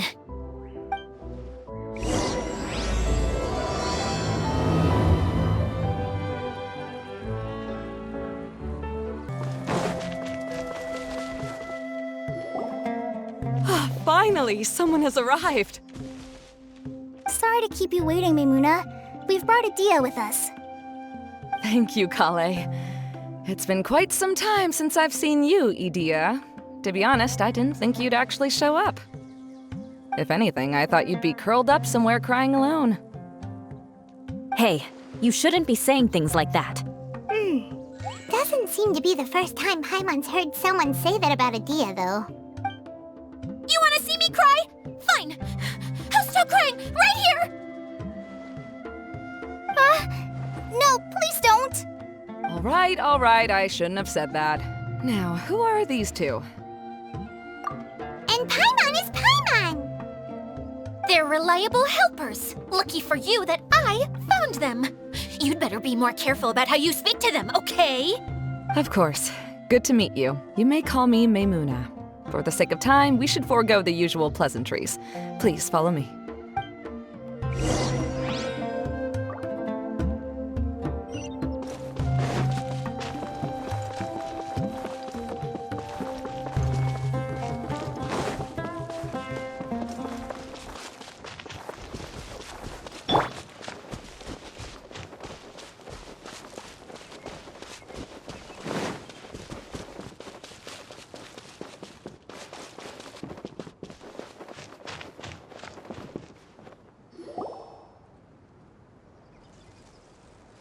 Wow! Look at that huge tent! Amazing, isn't it? I helped make it. What fun would a fairground be without a tent, right? Really? Paimon knew you couldn't be so pathetic. You just act modest all the time to hide your actual abilities. Huh? What is it, Collei? Sorry. I'm not sure if I should tell you. I'm afraid it might dampen the mood. That's not important. Please, just speak your mind. Well, there are lots of vendor booths set up here, but there's no one running them. In fact, there's no one at this fair at all. It looks pretty deserted. The truth is, this used to be an exciting and bustling place. But just a few days ago, something happened, and it seemed like... Like, the world was suddenly flipped upside down? Yes, exactly. Something fell from the central hub into the tent and knocked down the crystal light that was hanging at the top. Oh, the crystal light. I remember a certain someone said that we should have beautiful lights to celebrate at a fair, and made us that crystal light. But once the light fell, the tent became a complete mess and the Hydro-Eidolons were trapped inside. Just when I was at my wit's end, a man from the Lawrence clan came and offered his assistance. Wait, he offered to help you? Yes, and he refused to listen to any of my warnings. He just walked straight into the tent and then... Yes? And then? Yeah! Don't leave us hanging here! What happened? And that's it. He became trapped inside along with the Hydro-Eidolons. Oh no! We have to do something! We can't just leave him there, Maimuna! I know, but the situation inside might be more difficult than you think. You should mentally prepare yourselves. Just talking about it is a waste of time. Since we're already here, let's go and scout out the situation ourselves. All right, this way, please.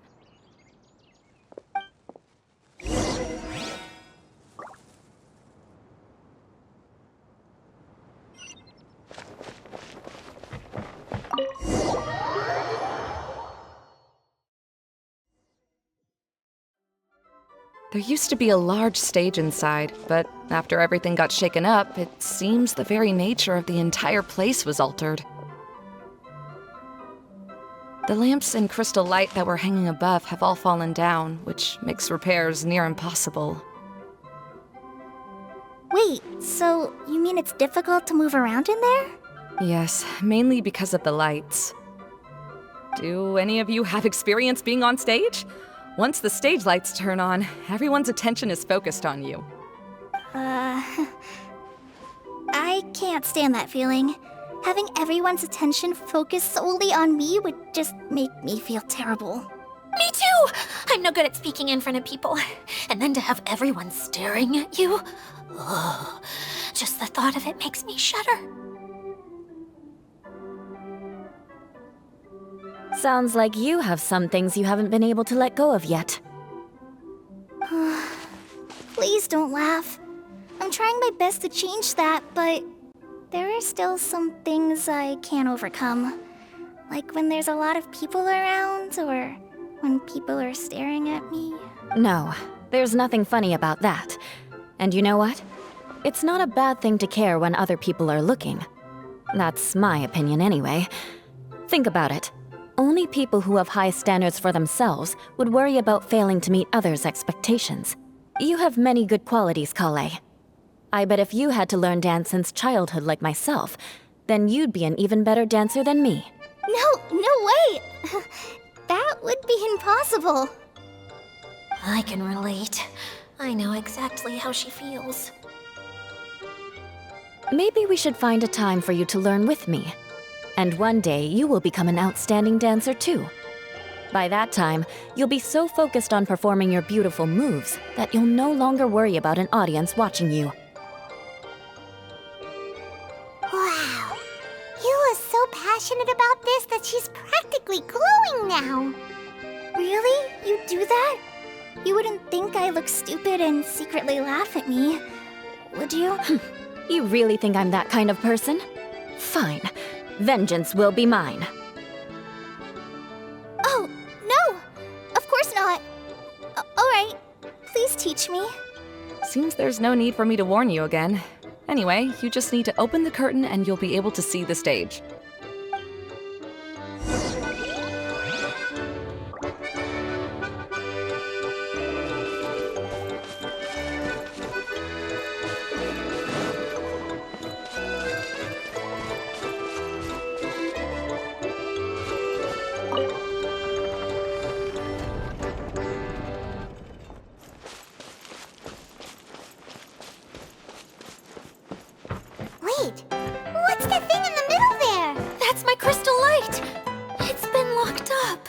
Let's figure out a way to fix this. Looks like we need to raise the platform underneath the crystal light. If I remember correctly, the stage controls should be somewhere around here.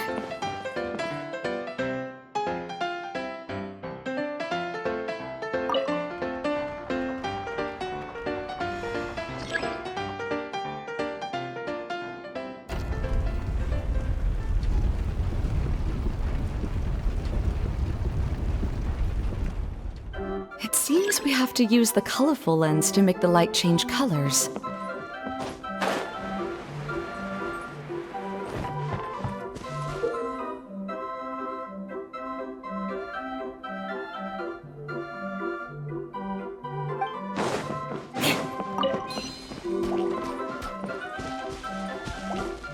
Eye for an eye. More speed.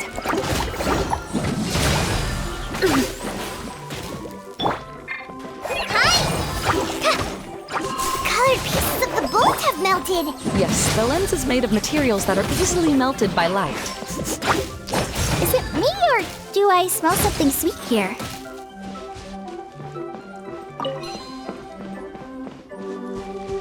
More speed.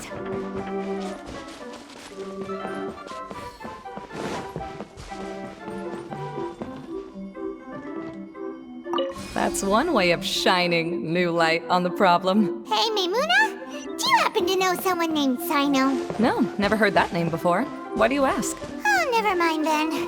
Paimon was just thinking you two would have a lot in common. Back to the situation at hand. We should probably head into the passageway that opened now.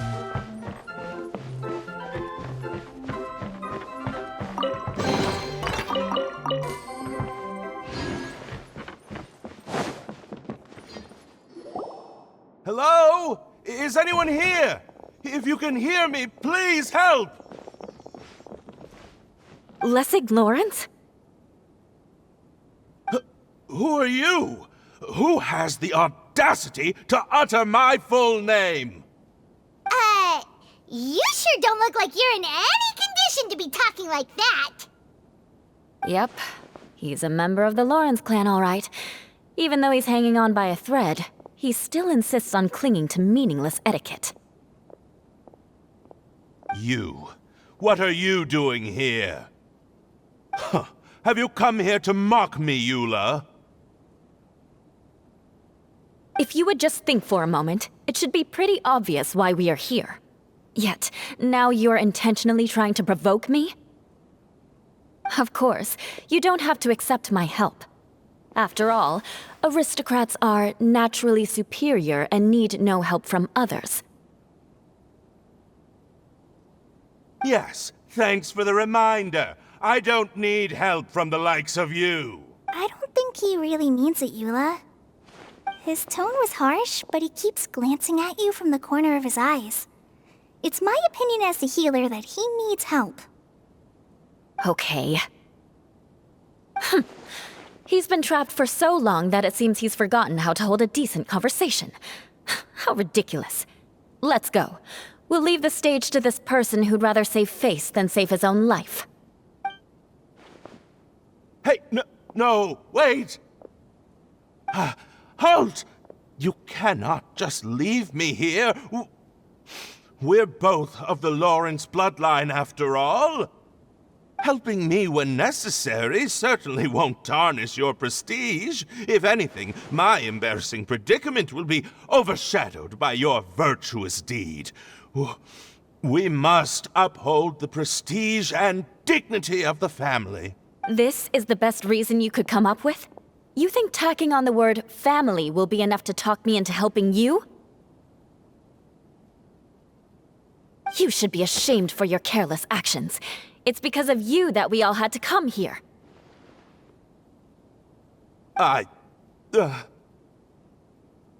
Seems everyone in the Lawrence clan is this way. They'll do anything to save face. All right. Looks like it's time for the mascot to step in. Here you go. One for Eula, and one for Lessig. What is this? Candy? Thanks. The smell! It's just like the aroma I smelled coming from the lens. Yes, that's right. Enjoying something sweet always lightens the mood. Oh, thank you, Miss Mascot. I certainly do feel much better now. So he's willing to thank someone else, but not me. Eula has been worrying about you the past few days and asked me several times regarding how to find you. But now that you two have been reunited, I won't have to keep answering her questions anymore. Oh, I'm so happy. Let me clarify one thing. I don't care what happens to him. If you're going to keep saying nonsense like this, then...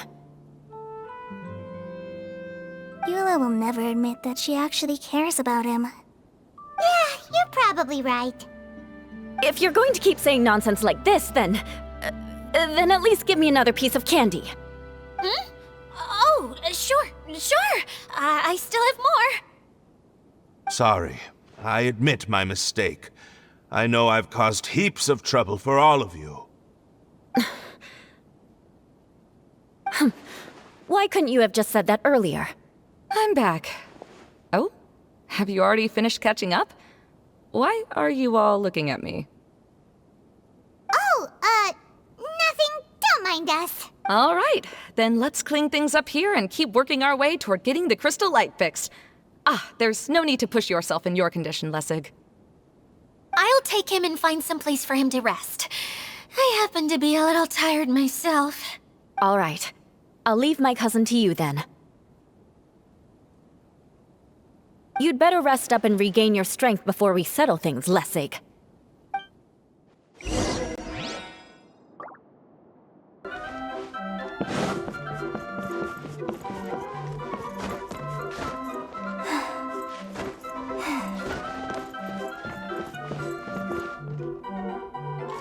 Now, let's see if there's any way to keep raising the platform higher. We probably will need to find a mechanism that's like a lamp.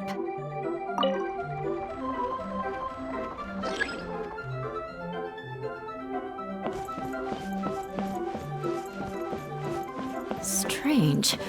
Is that really the Lessig that I know? You shouldn't always judge people based on the way you knew them before. People change, and people can always make different choices.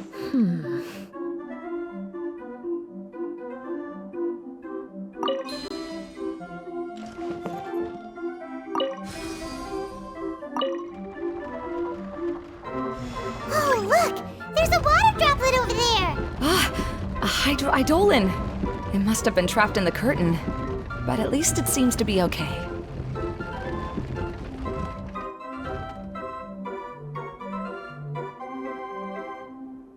I'm feeling all right today. I'll take the chance to try to get some more done than usual.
It is a magical tent, after all.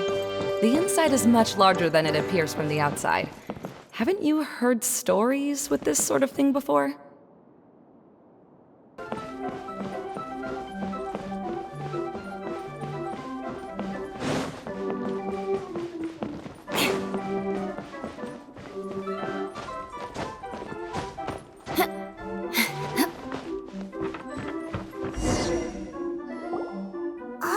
Another path has appeared!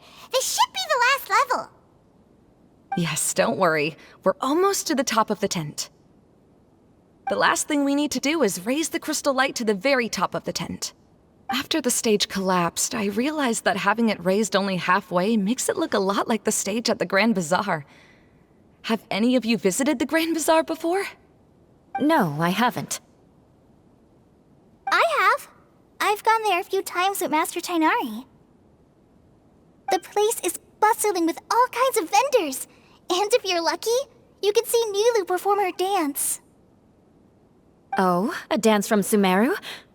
I'd like to see that myself. If only it were on the way back, then we could stop there. It doesn't matter if it's on the way or not. I would be happy to take you whenever you have time, Eula. Great. I'll take you up on that offer. Yeah! Now that Paimon thinks about it, we've already been there more times than Paimon can remember. Really? My father used to help with festivities at the Grand Bazaar and would always give me candy during the events. I was just a kid and didn't understand anything. I was happy as long as he gave me some candy. To me, fairs and festivals were the best things ever. I always thought my father was amazing and wanted to be just like him when I grew up. But aren't you a scholar in the academia, Maimuna? As far as I know, scholars seldom could spend time doing anything but research. I doubt you could have time to assist your father in preparing festivities. Yeah, seems you read me like a book. When I had the choice between becoming who I wanted to be and who my parents wanted me to be, I ended up choosing the latter.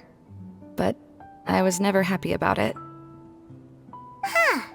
That's almost the exact opposite of Eula's situation. You must have already realized that. Why else would you set up all the booths here and make this place like a fairgrounds? Yes, but I'm still not as happy as I imagined I would be. I realized that attending a fair and running a fair are two completely different things. The main reason my childhood was so fun and carefree is because my family worked hard. But my father knew how difficult and tiring running a fair could be, so he wanted to push me towards academics. But in the end, I didn't do well in either. I gave up on myself and resorted to investigating ley lines in the desert. Some things happened, and then I accidentally ended up here.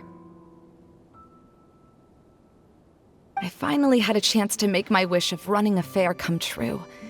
But after seeing everything come crashing down, I feel like I've lost the strength to go on. It's not as bad as you make it out to be, Maimuna. No need to feel so down. You have the courage to change, and you've been actively guiding us on this journey. Someone who's given up on themselves could never do these things. Oh, Collei. I understand my situation better than anyone. You don't need to try to comfort me. It's not that I'm trying to comfort you. It's just that people sometimes don't realize that their actions speak louder than words. Believe me, this is something that I learned from my time together with Eula. Oh, what are you trying to say? Oh, nothing. Now, let's get that crystal light fixed. All right.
If we're going to raise the crystal light, then we need to open the top of the tent.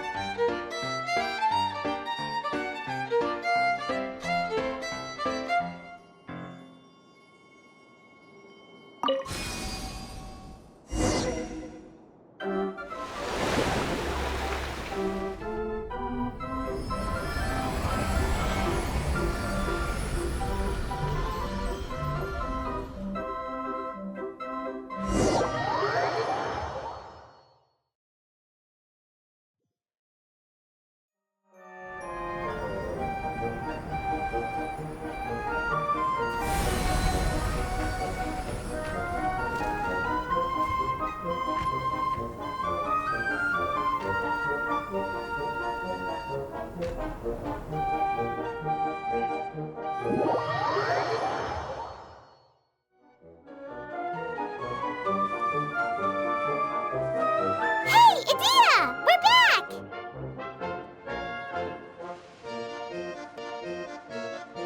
Oh, I was starting to wonder what was taking you so long. But don't worry, Lessig is recovering well. I'm pretty good at taking care of people. Seems I found another good thing about myself. I don't know if I should be worried for him or happy for her. The shadow. It's massive. Wait. The shadow just now. It's.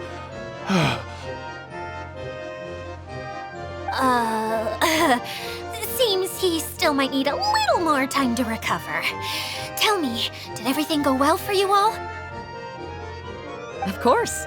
With a team like the Traveler, Paimon, Collei, and Eula, they're at least 40 times more reliable than you ever were. Only 40 times more reliable? That means I'm still pretty good then. I guess it's impossible to feel like you've lost once you've already given up. I'm a little concerned about how comfortable you are with that. Huh? What has happened? How did I get outside of the tent? Ah, that's right. I remember meeting Eula, and then... my head. Oh, you're awake now.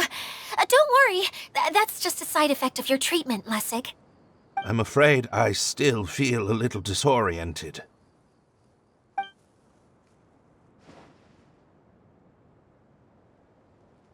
Lessig Lawrence. Oh, it's you, Eula. All right, I'll do it. I'll come back to Mondstadt with you and abandon my wild efforts to restore the Lawrence clan. Interesting. Now you want to talk. Seems like you've had a change of heart. In that case, maybe you'll be able to explain everything in detail for us now. I admit it, yes. I came here in hopes of finding a way to restore the Lawrence clan to its former glory. But it was a long journey, and I didn't always know the way.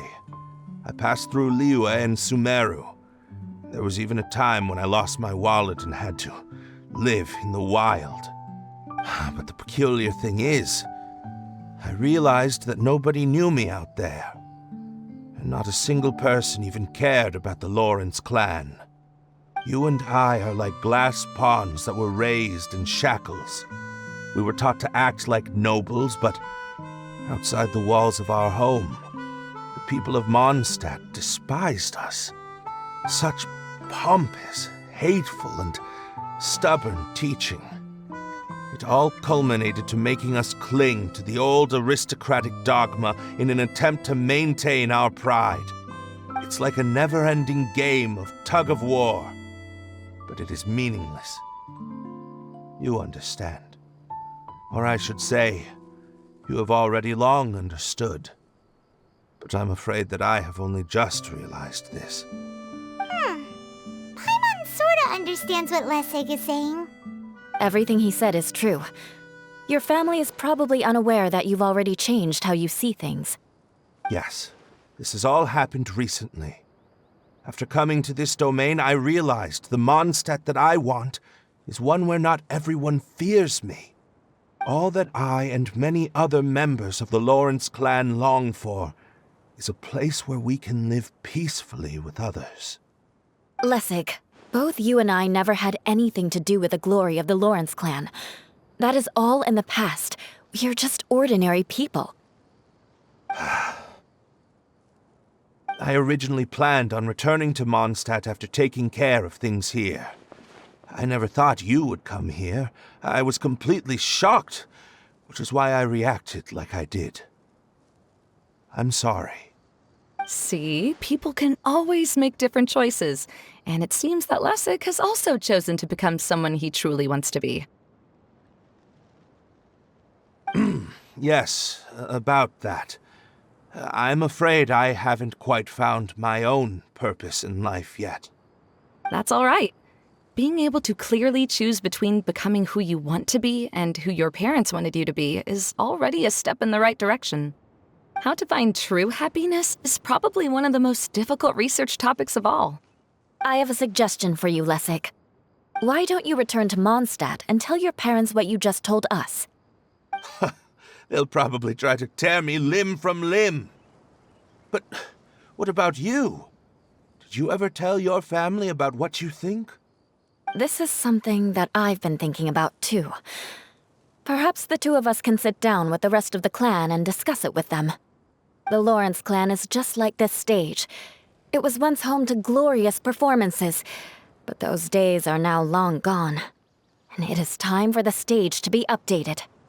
She's so solid and tough, but also clear and open, like an ice cube. Is that why she's able to dance anytime and anywhere she wishes? Are you all done talking now? Yes, I think so. By the way, that is for you. Please take it. I found it on Lessig earlier. Oh, it's one of the missing components! Wait, so you had it all this time? Why didn't you give it to me earlier? Well, you didn't ask. All right, I admit it. I forgot about it. Okay, we'll let the Traveler hold on to it for now. Wait, this looks like... It looks pretty familiar. Have we seen one of these before?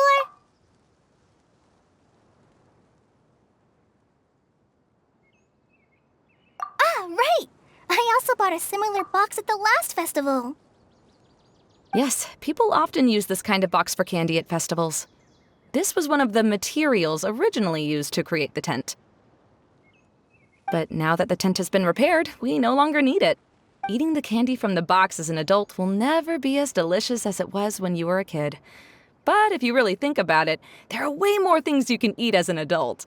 Ah, so when it comes down to it, eating candy is sort of like life. It's just another choice.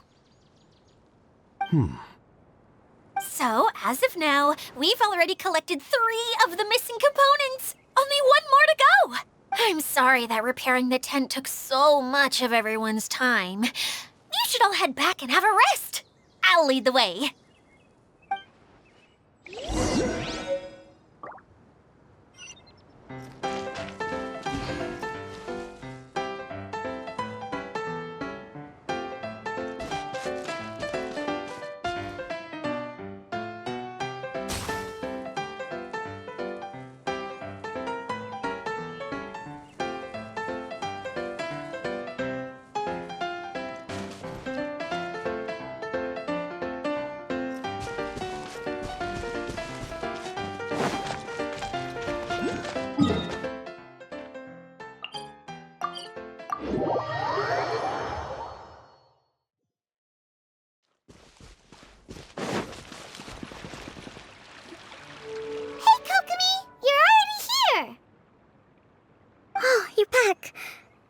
Your adventures to the forest went smoothly? Yep, you could say that.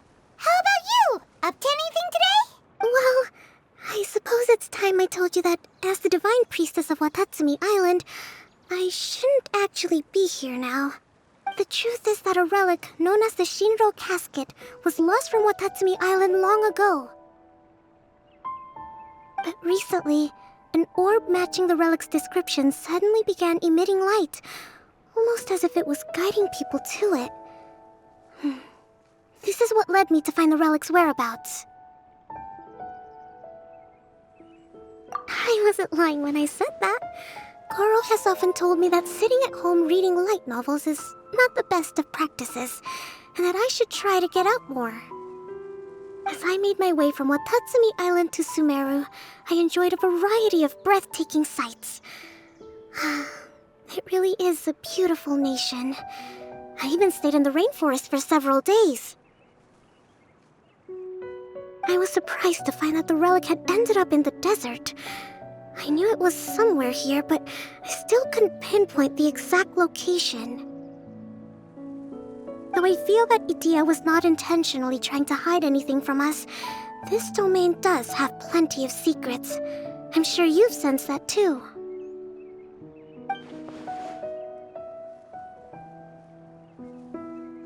Now that you mention it, a lot did happen today.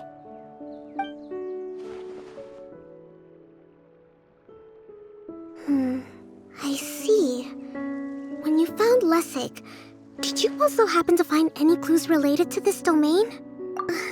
I'm afraid that he was caught up in his thoughts and didn't pay attention to his surroundings. Actually, before the world was flipped upside down, this domain didn't look anything like this. Hey, everyone! Oh, I hope we're not interrupting your conversation.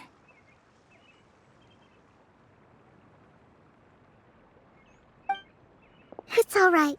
You two did a lot today. Care to join me for a cup of tea? Sure! That would be perfect!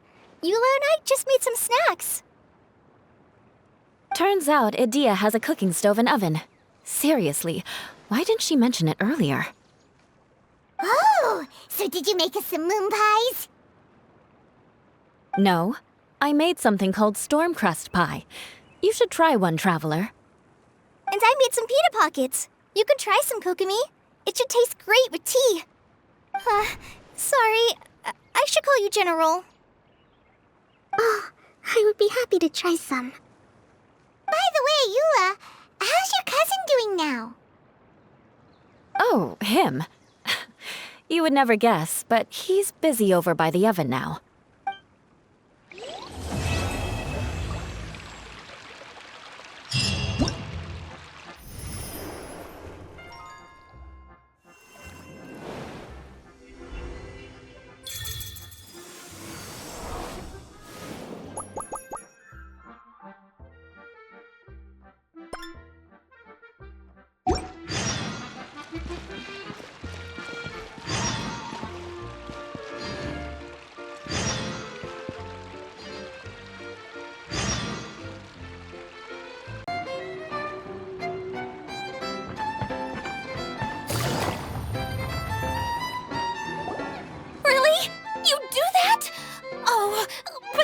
Much. I can't. No, really, it's all right. We want to do everything we can for the domain. Yes, and to be completely fair, I'm the one who caused this terrible mess in the first place. Oh? What happened? Did Paimon miss something? Hello, you two. Lessig was just telling us what happened. Perhaps you should allow me to explain. I'm afraid it was I who caused all this trouble in the domain. Yes, it was Lessig. To be precise, I saw a most exquisite water orb at the entrance of the domain. It reminded me of an astrolabe my grandfather gave me when I was 7 years old. I was curious if it could rotate, so I reached out and touched it. Little did I know that it was the core of this entire domain. What I mean to say is, I knew something was wrong as soon as the whole place started flipping. It's not just your fault. I failed in my responsibilities as the caretaker here. Oh, I knew I should have put the core somewhere more secure. Oh, you mean the big ball of water at the entrance? Yes, that's the one. Anyway, after giving it some thought, Lessig has offered to perform some more repairs and maintenance to help support the domain. but we were concerned he wouldn't be able to handle it all alone. So Eula and I will also stay here to lend him a hand. But don't be mistaken. I'm not doing this out of the kindness of my heart like Collei. My job is purely to monitor and ensure that Lessig doesn't cause any more trouble here. Oh! Sure. I don't think anyone's buying that anymore, Eula. Though I do remember that Amber mentioned we should just nod and agree when you act like this.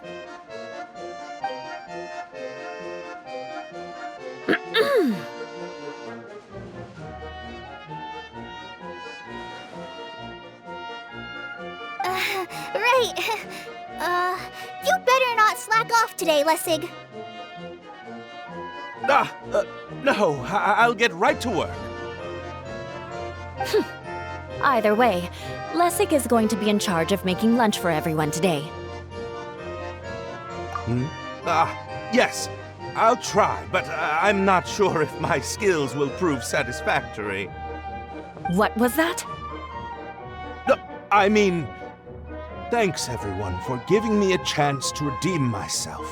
I can already feel new strength kindled inside me. Ha ha ha. No, maybe that's just the heat of the oven. Very good. But you should conserve your strength.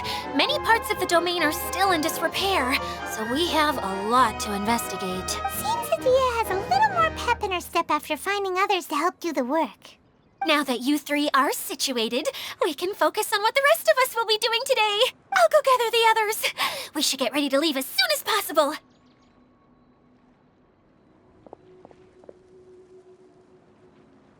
And there she goes. At least she seems to be happy. Maybe this is how it feels to be in charge.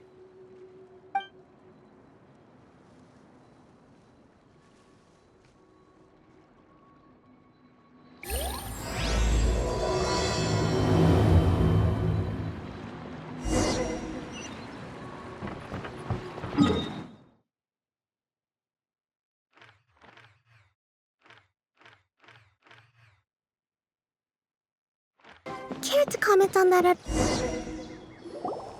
The director doesn't get out much. He's almost always cooped up in his treehouse making props or writing scripts. But I'm trying to remember now. Where is that treehouse of his? Huh? You don't remember? Hey, don't forget! I'm just the mascot. I believe it's that way. Huh. Though he might prefer to be alone, given he often has to move stage props, I suspect that he lives near the theater. And having a view of the entire stage would be useful when imagining a production's actual stage flow. So if I were him, I'd probably pick a treehouse over there. But how do you know which direction the theater is in? Simple. The overall layout and decorations look more exciting in that direction. Oh, good point! Why didn't I think of that?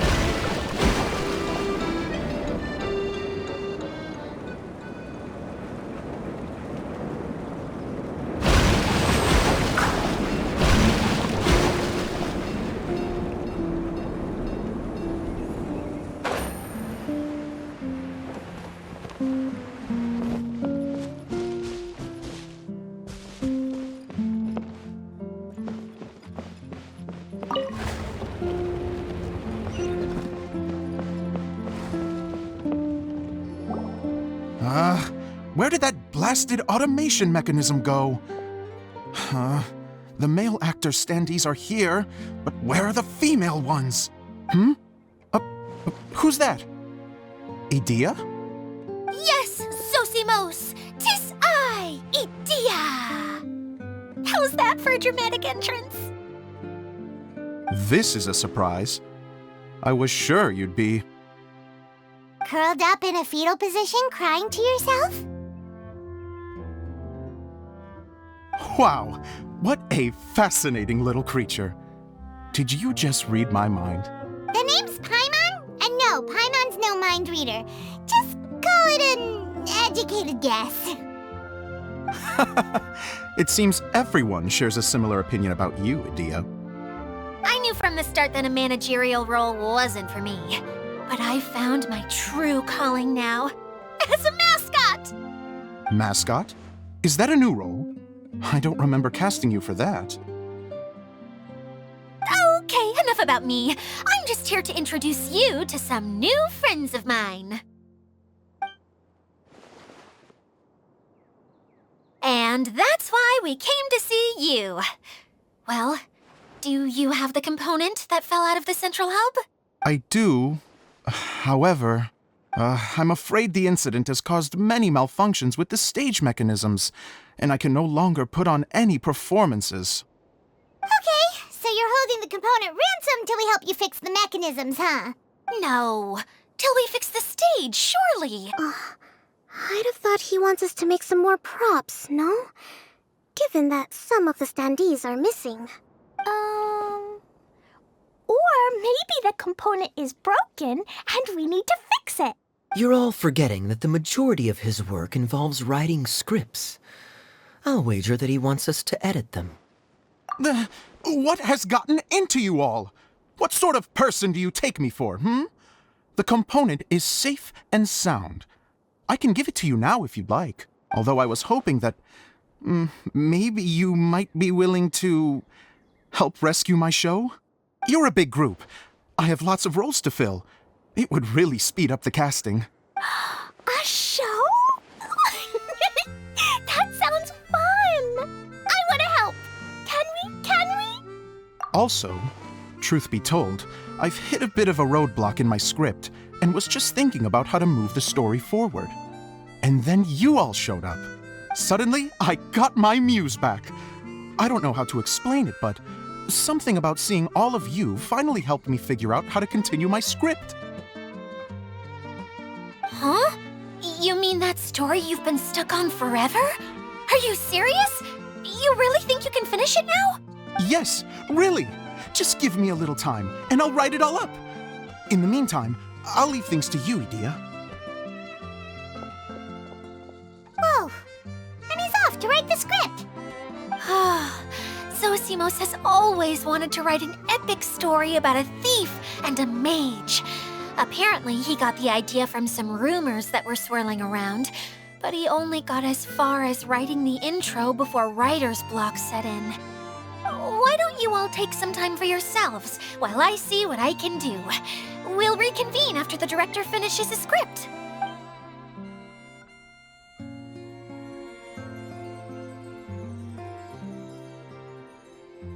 A director, my friends, is a storyteller. And the key ingredient to every good story is inspiration. The moment I laid eyes on General Sangonomiya, inspiration hit me for a brand new character. The heroine was the missing piece of the puzzle. The rest of the story flowed naturally from there, and now it's finished. So please, take a look through your scripts, and we will tell this story together.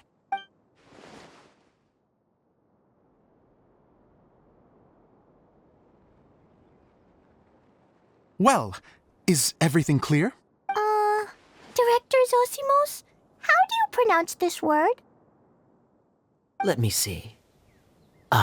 That's sojourn. It means to stay for a while.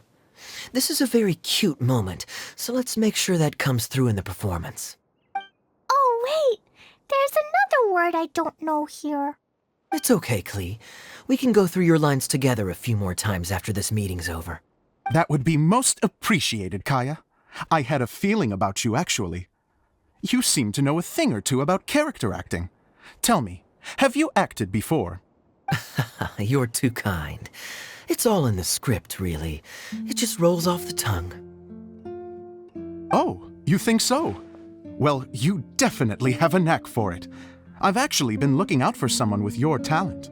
If I make it as a big-time director, then I can see us working together for the long term. Be sure to stay in touch, okay?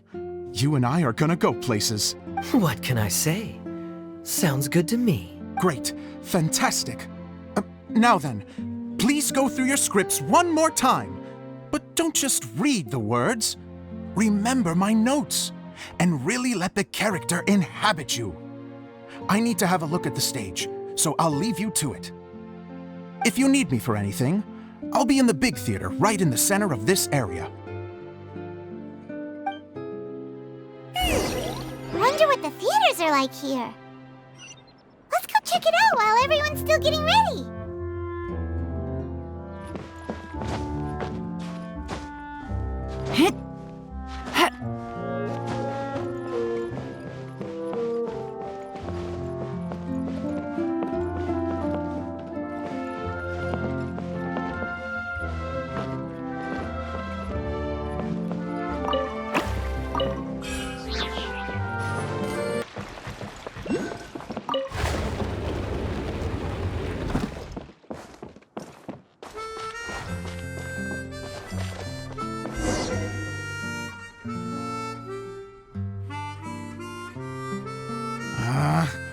Where did it go? I put it right here. Hey, Zosimos! What you up to? Oh, it's you two. Please, come here. Feast your eyes on this stage. I designed it myself. So, directors have to design the stage too? Oh, I'm no ordinary director. I take a more holistic approach. Directing, script writing, stage design, I do it all. Sounds like a lot of work. Idyia wouldn't be able to handle that kind of job. Idyia has her work cut out for her too, you know. She's my one and only member of the audience, though she often criticizes my shows. Well, she just says what she thinks. You don't know how to write, or this is getting ridiculous. I think it's because I use preprints in a way that she feels goes against what they're intended for. But even though she's my harshest critic, she's also been my biggest supporter in a lot of ways. I guess you could say she's like my agent. I'm very grateful to her. I've always dreamed of being a director, but I've never had the chance until I came here. So, what did you do before you came here? Like I said, I dreamed. From a young age, every time I came home after a show, I'd go over the story again and again in my mind. Growing up, my biggest aspiration was to be a director. Unfortunately, I couldn't offer much beyond my practical skills, so I ended up spending most of my time as a prop designer and doing a bit of set design on the side. Don't get me wrong, I do love building the set, but nothing satisfies me more than putting on my very own show. No wonder you only wrote director on the sign. Exactly. You're not doing a great job of convincing me that you're not a mind reader. By the way, could I ask you for your help with something? I'm having trouble finding the master script, and I'll need it shortly. The one you only just finished writing? You lost it already? Yeah. After I handed everyone their copies, I held on to my master copy while I was checking on everything around the theater. I must have dropped it somewhere. If it's not here, then it might be in the attic. These are the only two places I've been since I finished writing it. But, I still have some things to do to get the stage ready. Would you two mind having a look for me? No problem. We'll find it.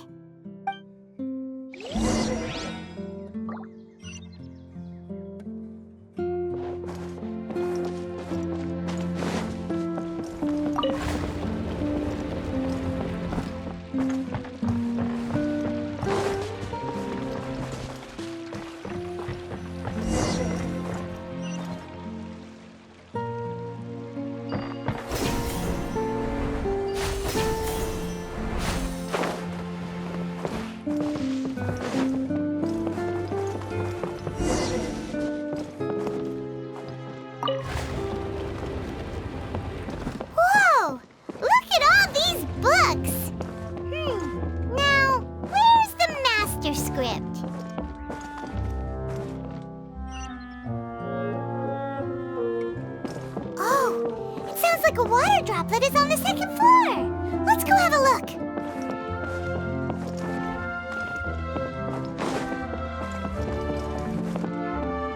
One with nature.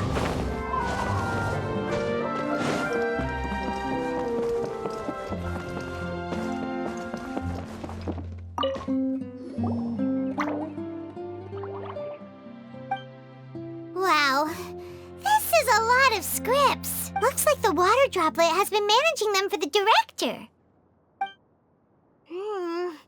Most of them look like works in progress. Then it should be the one that's finished. Okay, let's look for the thickest one and then check the ending. This is the only script that fits the bill.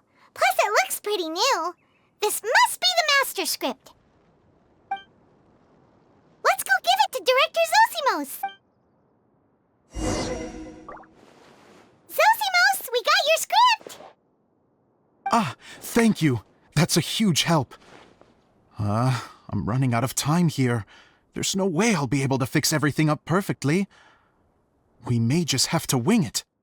Anyway, the stage is secondary. The performance is what really matters. Things can always go wrong on stage, but as long as the show goes on, it should be fine. You don't sound very confident in what you're saying.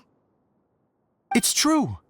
I realize now that a show is the art of the unknown. Even if you have the same actors performing on the same stage, the performance will be slightly different every time. Those subtle differences are what make each performance special. Okay, one last request. Traveler, you can enter the preprints, yes? The truth is that my sets are composed entirely of preprints. First, I use materials to make the objects. Then I take those objects and turn them into the preprint. Now, of course, preprints are really meant for making objects to furnish the domain. So using objects to create preprints is, strictly speaking, the reverse of what this is intended for. But Idyia said that if this is what I really want to do, she's not going to stand in my way. So that's what you meant earlier. Okay, well, what do you need us to do? I'd like the Traveler to go into the preprint set and help move props around during the performance.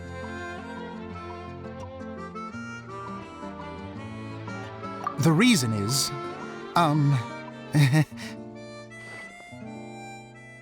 Oh, Paimon gets it now. If you're busy directing, moving the props, and operating all the mechanisms, you never get the chance to watch the show. Yes, I know that I'm no master playwright, but still, even if it really is a half-baked script, with shoddy writing and moments of sheer ridiculousness, I'd still like to see it for myself. Just once. Hard to turn a guy down after a speech like that. Thank you. Genuinely, I'm so grateful. I'll go and inform the others. Then, as soon as you're ready, the show can begin.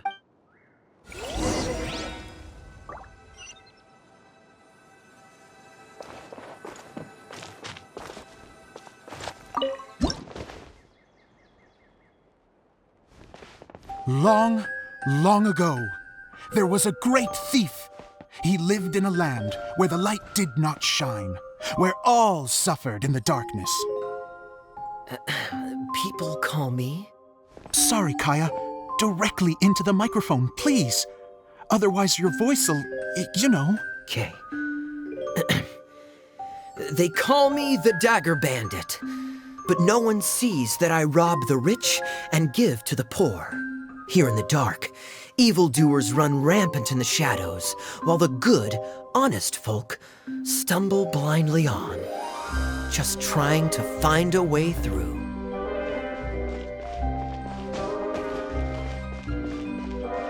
As the bandit brooded, suddenly the world was inexplicably changed as a single star appeared on the horizon and flew across the sky.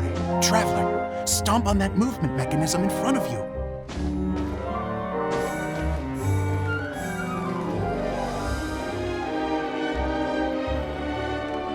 Light. A brief flash, yet enough to illuminate the world. If I can find the source of that light, I can shine it into the darkness, and the people will suffer in blindness no longer.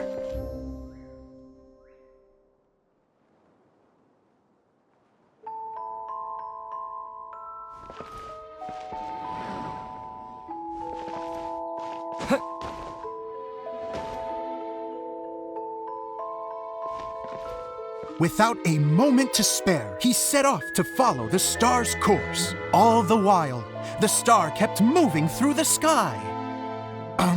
Traveler, the star kept moving through the sky.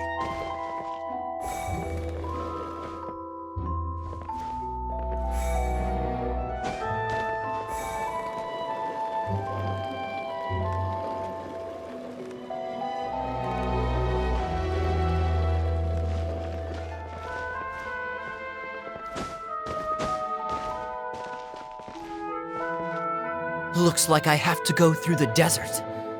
This could get dangerous. If everything he'd heard was to be believed, the desert ahead was a no-man's land filled with horrors. Worse still, the star had landed in the most difficult-to-reach location, surrounded by sheer cliffs, but he was determined to press onward. I've come this far, and I'm not about to turn back now.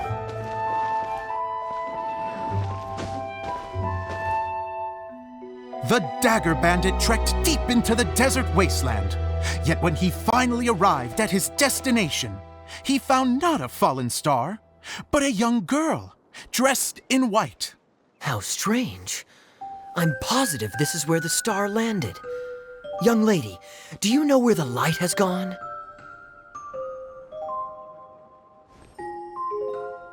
The girl replied,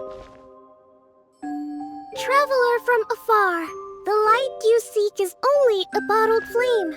But the flame has now died, and its light is long gone. A bottled flame? Yes, it was a gift from another. And so, the girl began to tell the story of how the bottle came into her possession. The girl hailed from a kingdom that sat atop the waterfalls. But when the reigning dynasty fell and a new one seized power, she and her people fled for their lives.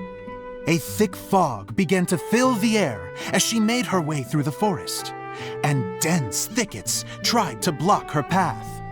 There is a mechanism down there that you can press to retract the thicket board below the stage.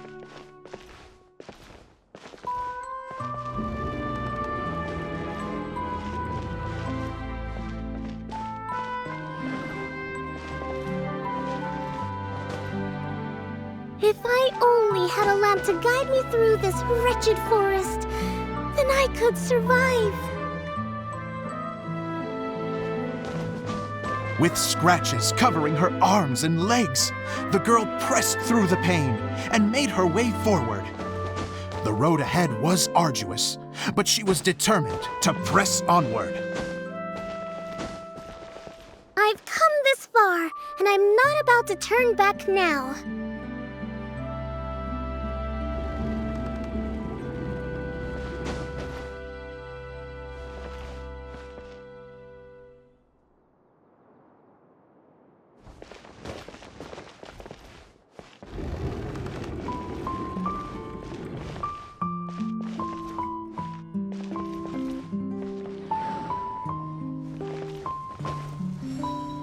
But just as she was drawing near her destination, a huge stretch of thorns and brambles suddenly came into view. Despair set in and began to weigh on her heart. If only someone could help me, I would give anything in return. The girl's heartfelt wish in her moment of desperation did not go unheard. Wait! There's no mechanism for the final thicket! Ugh, I must have forgotten to check those boards. According to the story, those thickets should be gone from the stage now, right? Yes, total oversight on my part. Ugh, what a pain. I can help! Traveler, catch!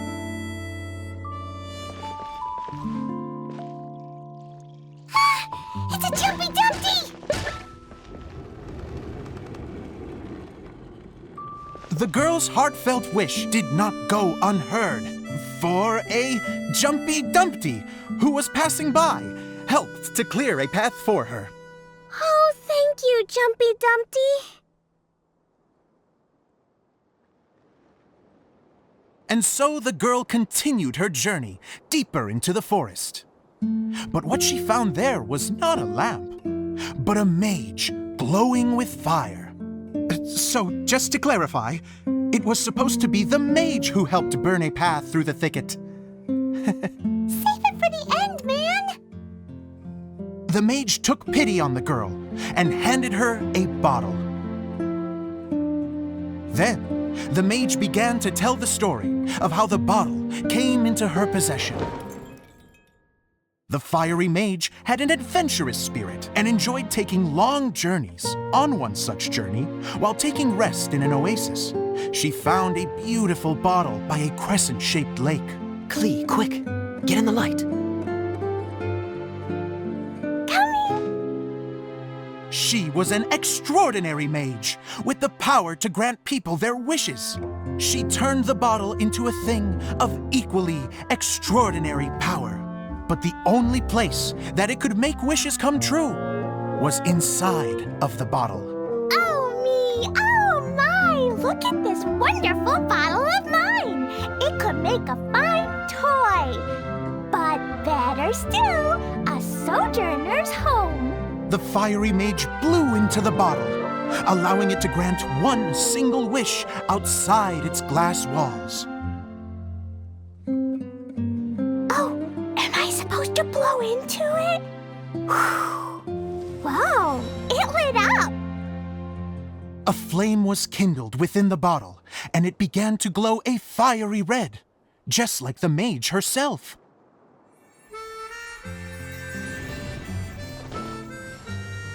After the mage finished telling her story, she disappeared, leaving only the bottle behind. A magic bottle that can grant wishes. Then I wish to leave this place and go somewhere where no one will ever find me again. And then? The bottle seemed to softly inquire.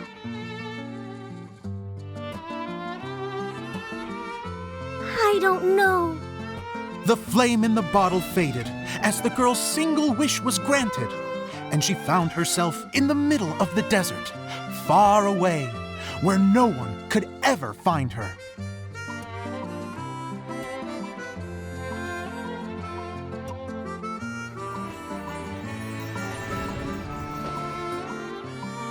When the dagger bandit listened to her story, he sighed in disappointment that the flame with the power to grant wishes outside of the bottle had already died. But this doesn't make sense. If it truly granted my wish, then nobody should have been able to find me here. Maybe they shouldn't. The desert is difficult and dangerous to navigate, but I was determined to make it, no matter what. Then take this bottle with you for your trouble. It may be able to grant you your wish, though sadly, only within the confines of the bottle itself. All I wish for is light. Honoring the bandit's request, the girl wished for light inside the bottle, and sure enough, it lit up. They found that while the light was only generated within, it could nonetheless shine through the glass and reach anywhere in the outside world.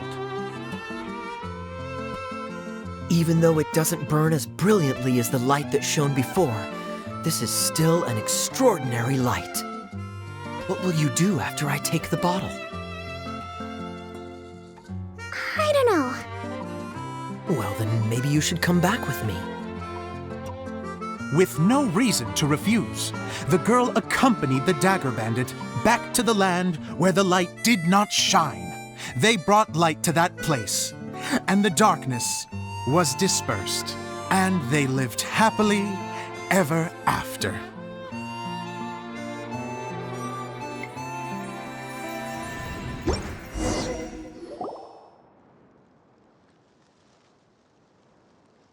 And we're done! Seems the show went pretty well.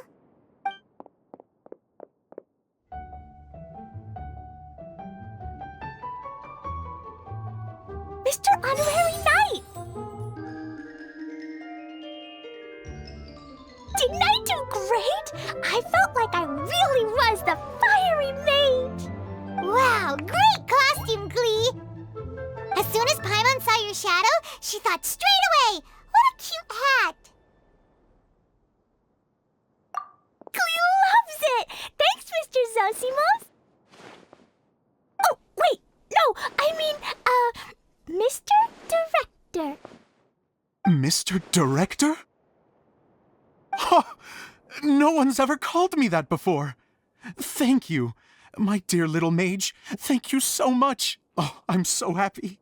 Miss Idyia said that she tailored it a little bit so it would fit me, but you were the one who designed and made it. You're amazing. Yeah, that's amazing! And it sounds like Idyia did a great job too! It was nothing really. Just one of those, oh no, whatever shall I wear to the ball moments. Sewing comes in handy at times like that. Sewing is an art in its own right. You're more talented than you give yourself credit for, Idyia. Really? Oh, I'm just gonna go for a second. Please, chat amongst yourselves.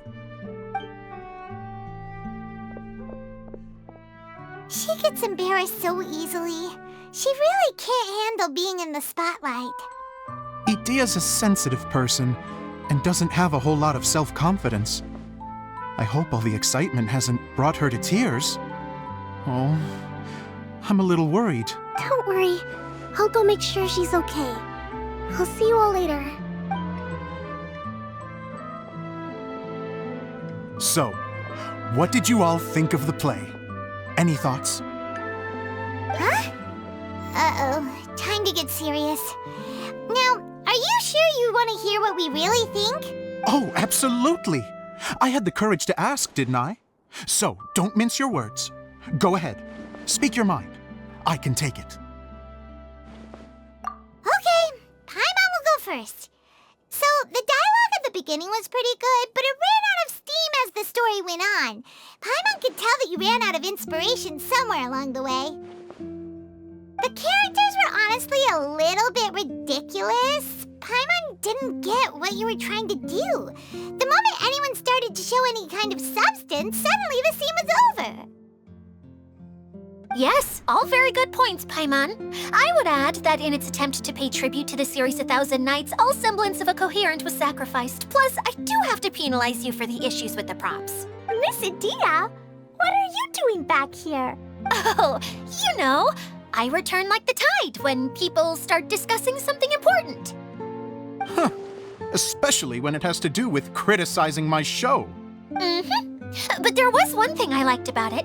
Just one, mind you. The story had a good ending. You think so? I thought I was letting him off lightly. Idyia, could I borrow you for a moment? Oh, sure. Excuse me for a moment. Back to you, Paimon. Keep up the good criticism. Okay, in that case, Paimon did have one other complaint.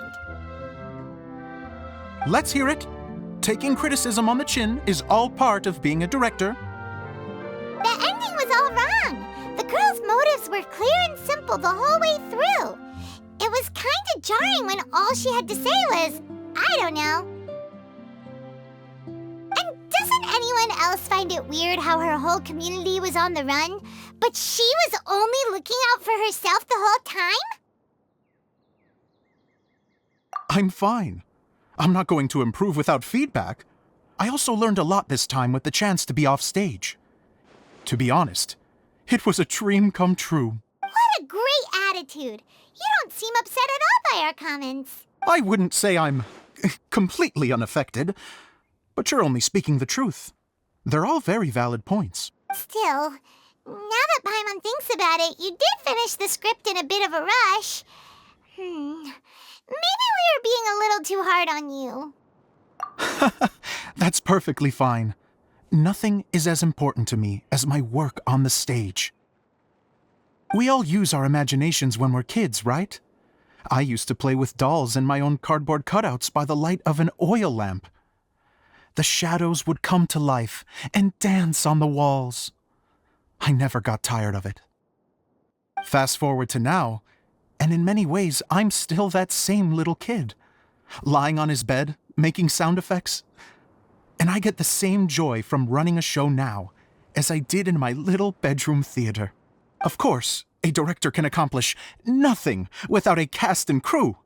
So on that note, I want you to all know that I am eternally grateful to each and every one of you. Hey, don't mention it! We had a blast! Okay, here, take this. Your component, as promised.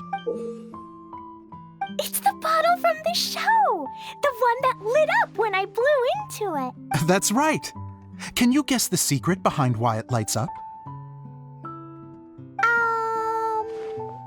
Oh, maybe there's an invisible fairy inside that opens its eyes when you blow into it. Bingo! You guessed it. That should do the trick. Oh, wait, this needs tightening up a little. Hold on, this will only take a second. This outfit's more fashionable than I imagined. Excuse me, everyone.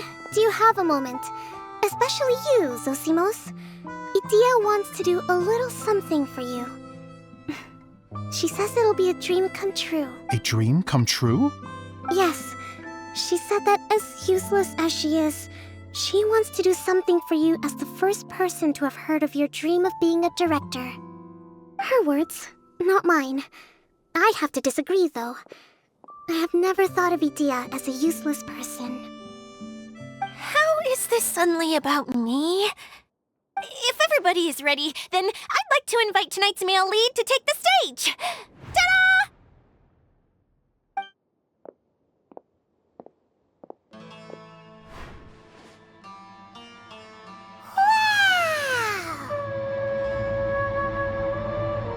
Cool! Kaeya's turned into the real Dagger Bandit! How is me changing outfits supposed to make the director's day? It's just a prototype costume. Is he that easy to please? Don't be silly. If I know our director, nothing will make him happier than to see his ideas brought to life by the right actor. Well, then I'm happy to oblige. Who am I to argue with the star of the show?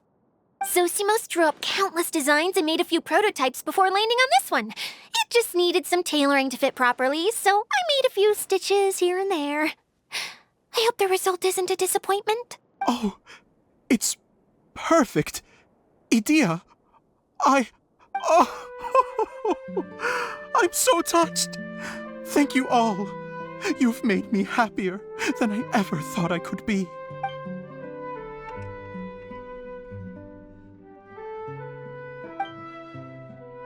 How are you doing? Recovered? Oh, I'm good. Thank you again, Idyia. Oh, please, don't mention it. Well, now that we have the final component, it's time to say goodbye for now. Let's head to the core of the Veluriyam Mirage and get this place fixed up. Can I keep wearing my costume? Please do, by all means. Both of you can keep your costumes. It seems only fair. Yay! Kaeya, keep wearing yours too. It looks amazing. I agree with our mage. I'm sure it's not every day you get to play such an unforgettable character. Sure.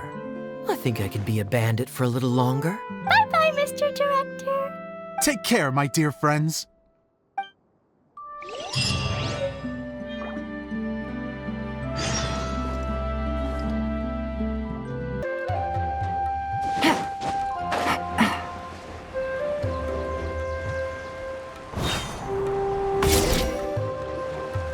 Oh, Eula and Collei! You got back before us! Yes. Idyia had the water droplet send us a message just as the show was coming to an end, so we came back here to wait for you. How is Lessig doing? He finished all the maintenance work, but it took a lot out of him. He's now fast asleep in his room. Oh, I feel a little guilty. Consider it his atonement. It's only fair that he had to do something constructive before being able to sleep soundly. Seriously, Don't waste your concern on him. If you say so. Okay, without further ado, let's go and fix the domain! Isn't this where we first met Water Droplet? Correct! The core of the Veluriyam Mirage is the largest streaming projector of all, and this domain is one gigantic preprint. Whoa, so everything we've seen is created by this? So, to fix it, same process as usual, right? Do we need to use the preprint? Exactly! Well done! You catch on quick. It's hard to forget after doing it so many times now. Let's get going. This is the final step! Yay! Suddenly Paimon's really excited. The hub consists of these components. All you need to do is place them onto the foundation in the right shape. The right shape? But we've never seen what it looks like.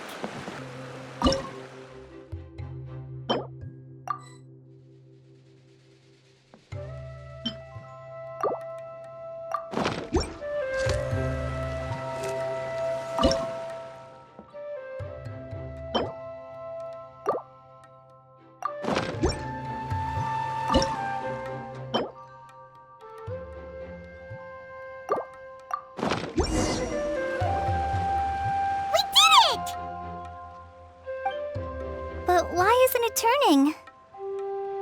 The components are back in the core, and the hub is restored to its proper shape again. That's all we needed to do. Like any wound, it just needs time to heal. It'll probably just start turning again one day in the middle of the night when no one's looking.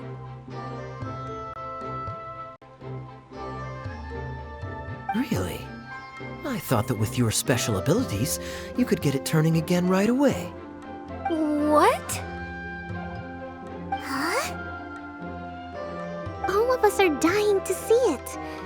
Not just how the domain looks when it's fixed, but also Idyia. In her element. I want to see Idyia using her magic powers too! I bet they're super awesome! What are you guys talking about? And how is Klee in on this, but Paimon isn't? They're referring to our mascot's true form. As I've said all along, there's much more to Idyia than she gives herself credit for. She has a very special power. Though, I think some of us have sensed that already. Did you notice right away, General? I only found out when I was chatting with Eula.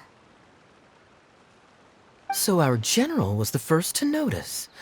It seems like she's more perceptive than she lets on. I'd say the same about you, Kaeya. What the? All of you know? I mean, I wasn't trying to hide anything from you, I promise. It's just, for people who stumble upon this place by accident, I think my current form is more approachable than my true one. I don't want people to get scared when they see me. What? What is it? And whatever it is, how the heck does everyone know about it?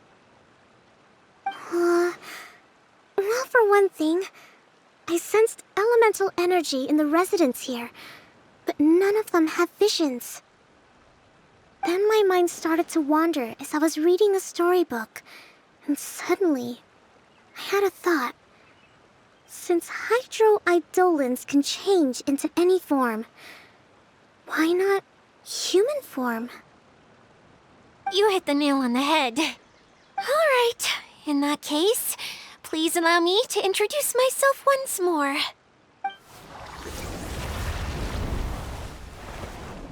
I am an Oceanid who was exiled here when the former Hydro Archon passed away. My name is Idyia. Wow, Idyia! You're so pretty!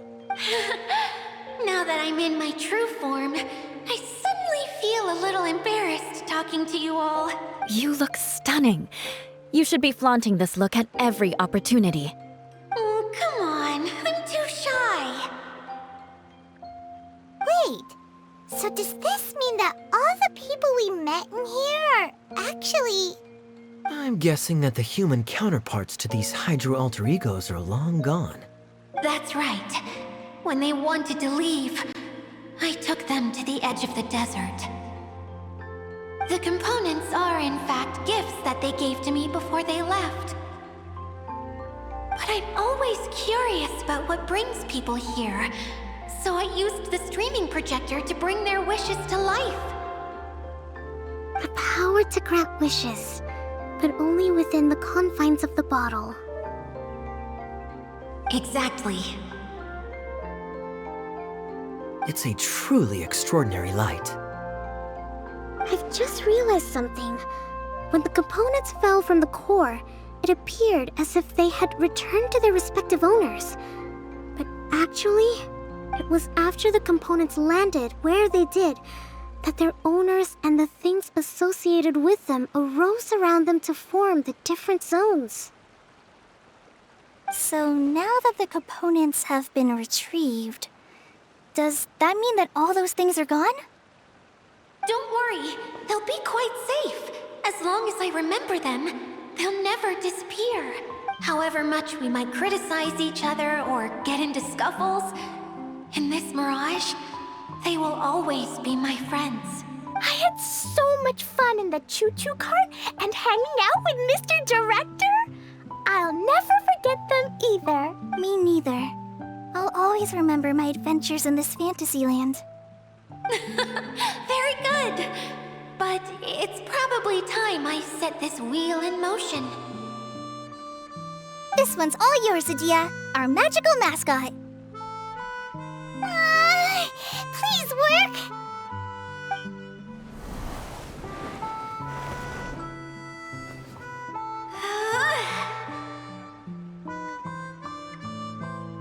Huh?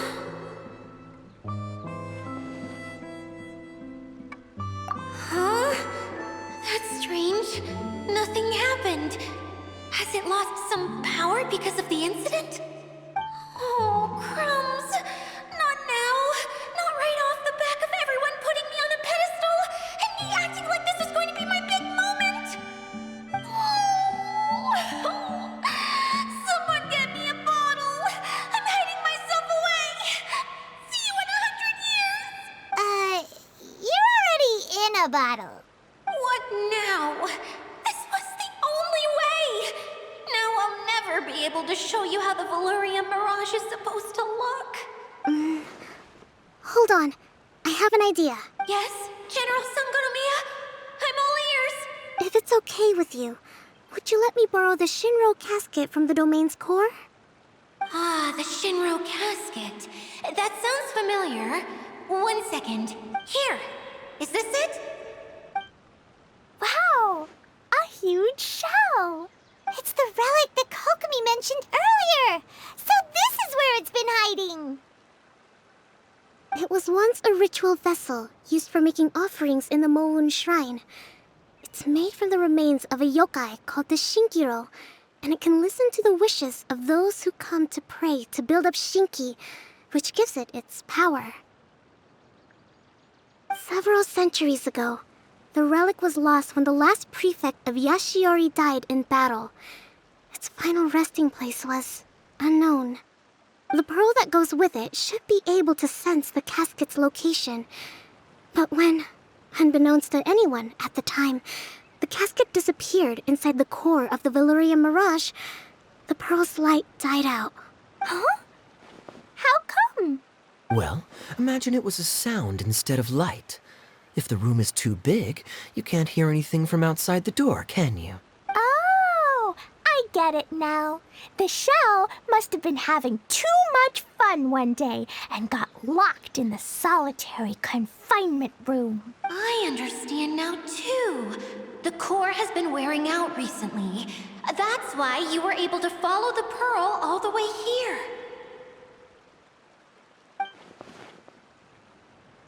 To get back to the story, without the offerings at the shrine, this vessel quickly loses its power.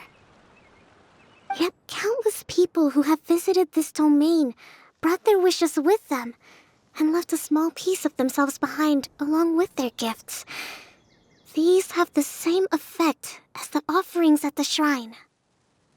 Wow! I never knew this thing was so powerful. It is. powerful enough to help you repair the Veluriyam Mirage with any luck. But what do I do with it? It's simple.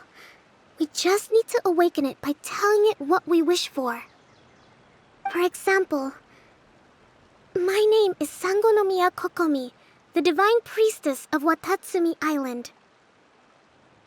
And my wish is to use my critical thinking and strategic planning skills to bring a little more joy into the lives of my fellow Watatsumi Islanders, as well as the lives of everyone I cherish. Idyia, what do you wish for? Me?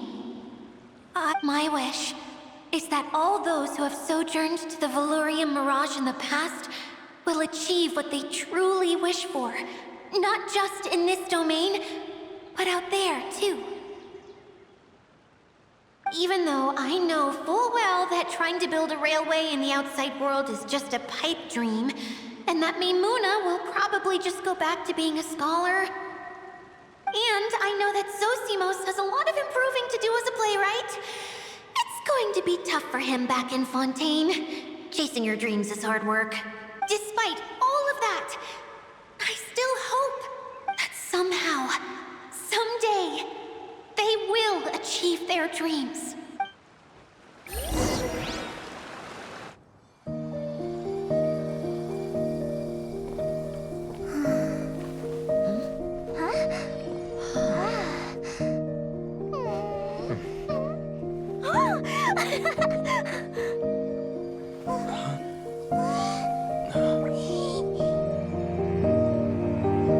Okay, the combined power of our hopes and dreams is at your disposal.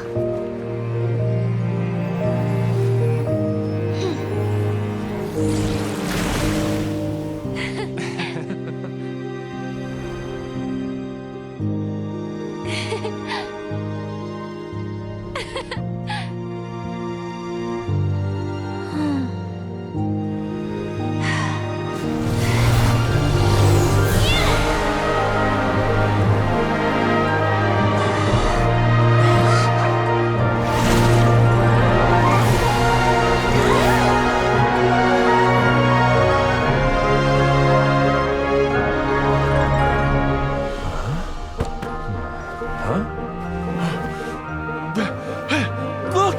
The wheel's been fixed!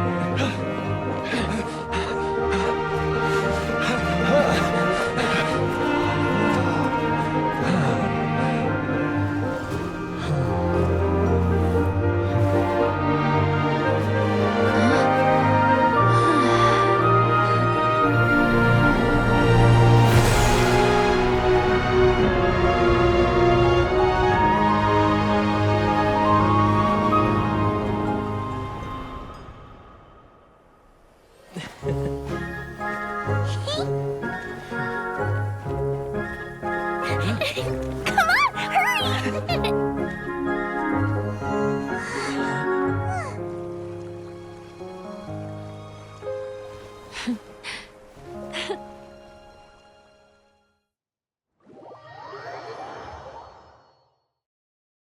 Yay! Idyia, you're back to normal!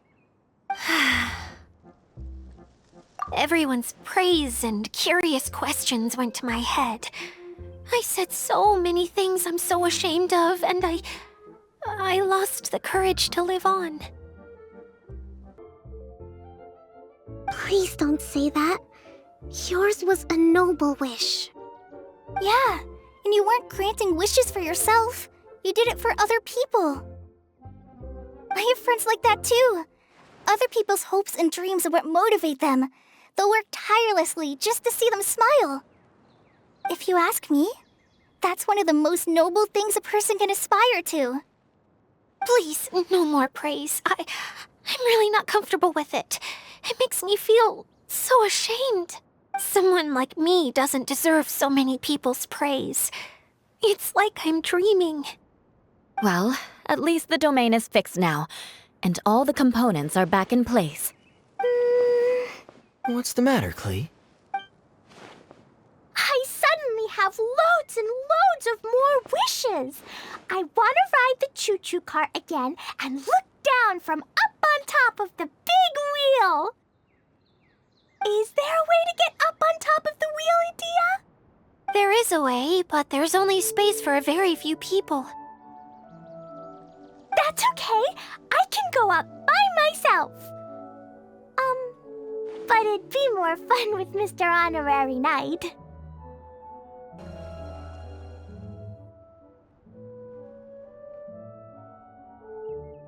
Are we sure about this? It's so high. What happens if we fall off? Well, yeah, but Paimon's just worried for you. Don't worry, I'll be there to make sure no one falls off. I haven't been up there in a long time myself.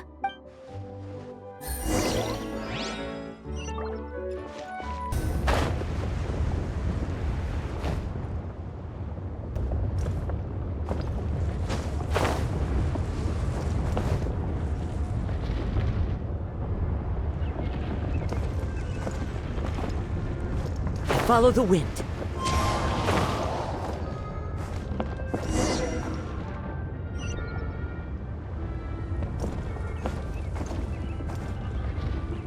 Wow! So high! I can see everything! Idyia, next time you need to bring Kaeya and the others up here. Sure thing.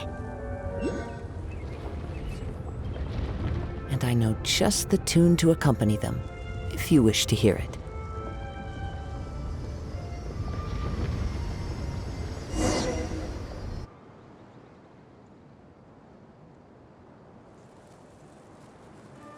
Whenever people have to leave this domain, I like to come up here and spend some time alone after I've seen them out.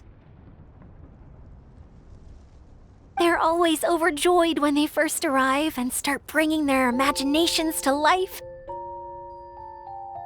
But once they realize that they can't take anything home with them, they get upset. Some of them can't bear to leave. Others regret ever setting foot in this place. Do you ever get sad, Idyia? I feel lonely at times, but not sad. A lot of people destroy everything they created before leaving, but some don't, like the residents you met. Before they left, they asked me to make replicas of themselves using hydro-eidolons. Then they tasked these replicas with maintaining everything they built here, as if this was their way of keeping their dreams alive. That's beautiful. Yeah, I don't know how they're faring in the outside world, but just the thought that one day they might achieve their dreams and live on the outside just as their counterparts do in here, that's enough to make me happy. It feels like I'm here waiting for them in the future, where they've achieved everything they wanted. Really? I just think that every dream, every wish, is like a flame in a bottle. Whether someone is still working towards their dream or living it already, as long as whenever they think back to that spark of light within them, it still makes them smile fondly. Well, I feel super happy right now. Then I guess I finally paid Alice back after all these years. Funny to think I've been in the middle of a desert this whole time. It's just a giant muddy swamp to me. Time for Paimon to give you a nickname! Mud Fairy! Watch out for Idyia the Mud Fairy! How dare you mock me! Roar! I'll gobble you up in one mouthful! Oh. I'm still embarrassed to have shown you my uglier side, but I'm glad the Veluriyam Mirage is up and running again. This place is going to be bustling with activity again soon enough. I hope you'll take some time to enjoy yourselves. Yep, I want to get everyone together for one last ride on the choo-choo cart.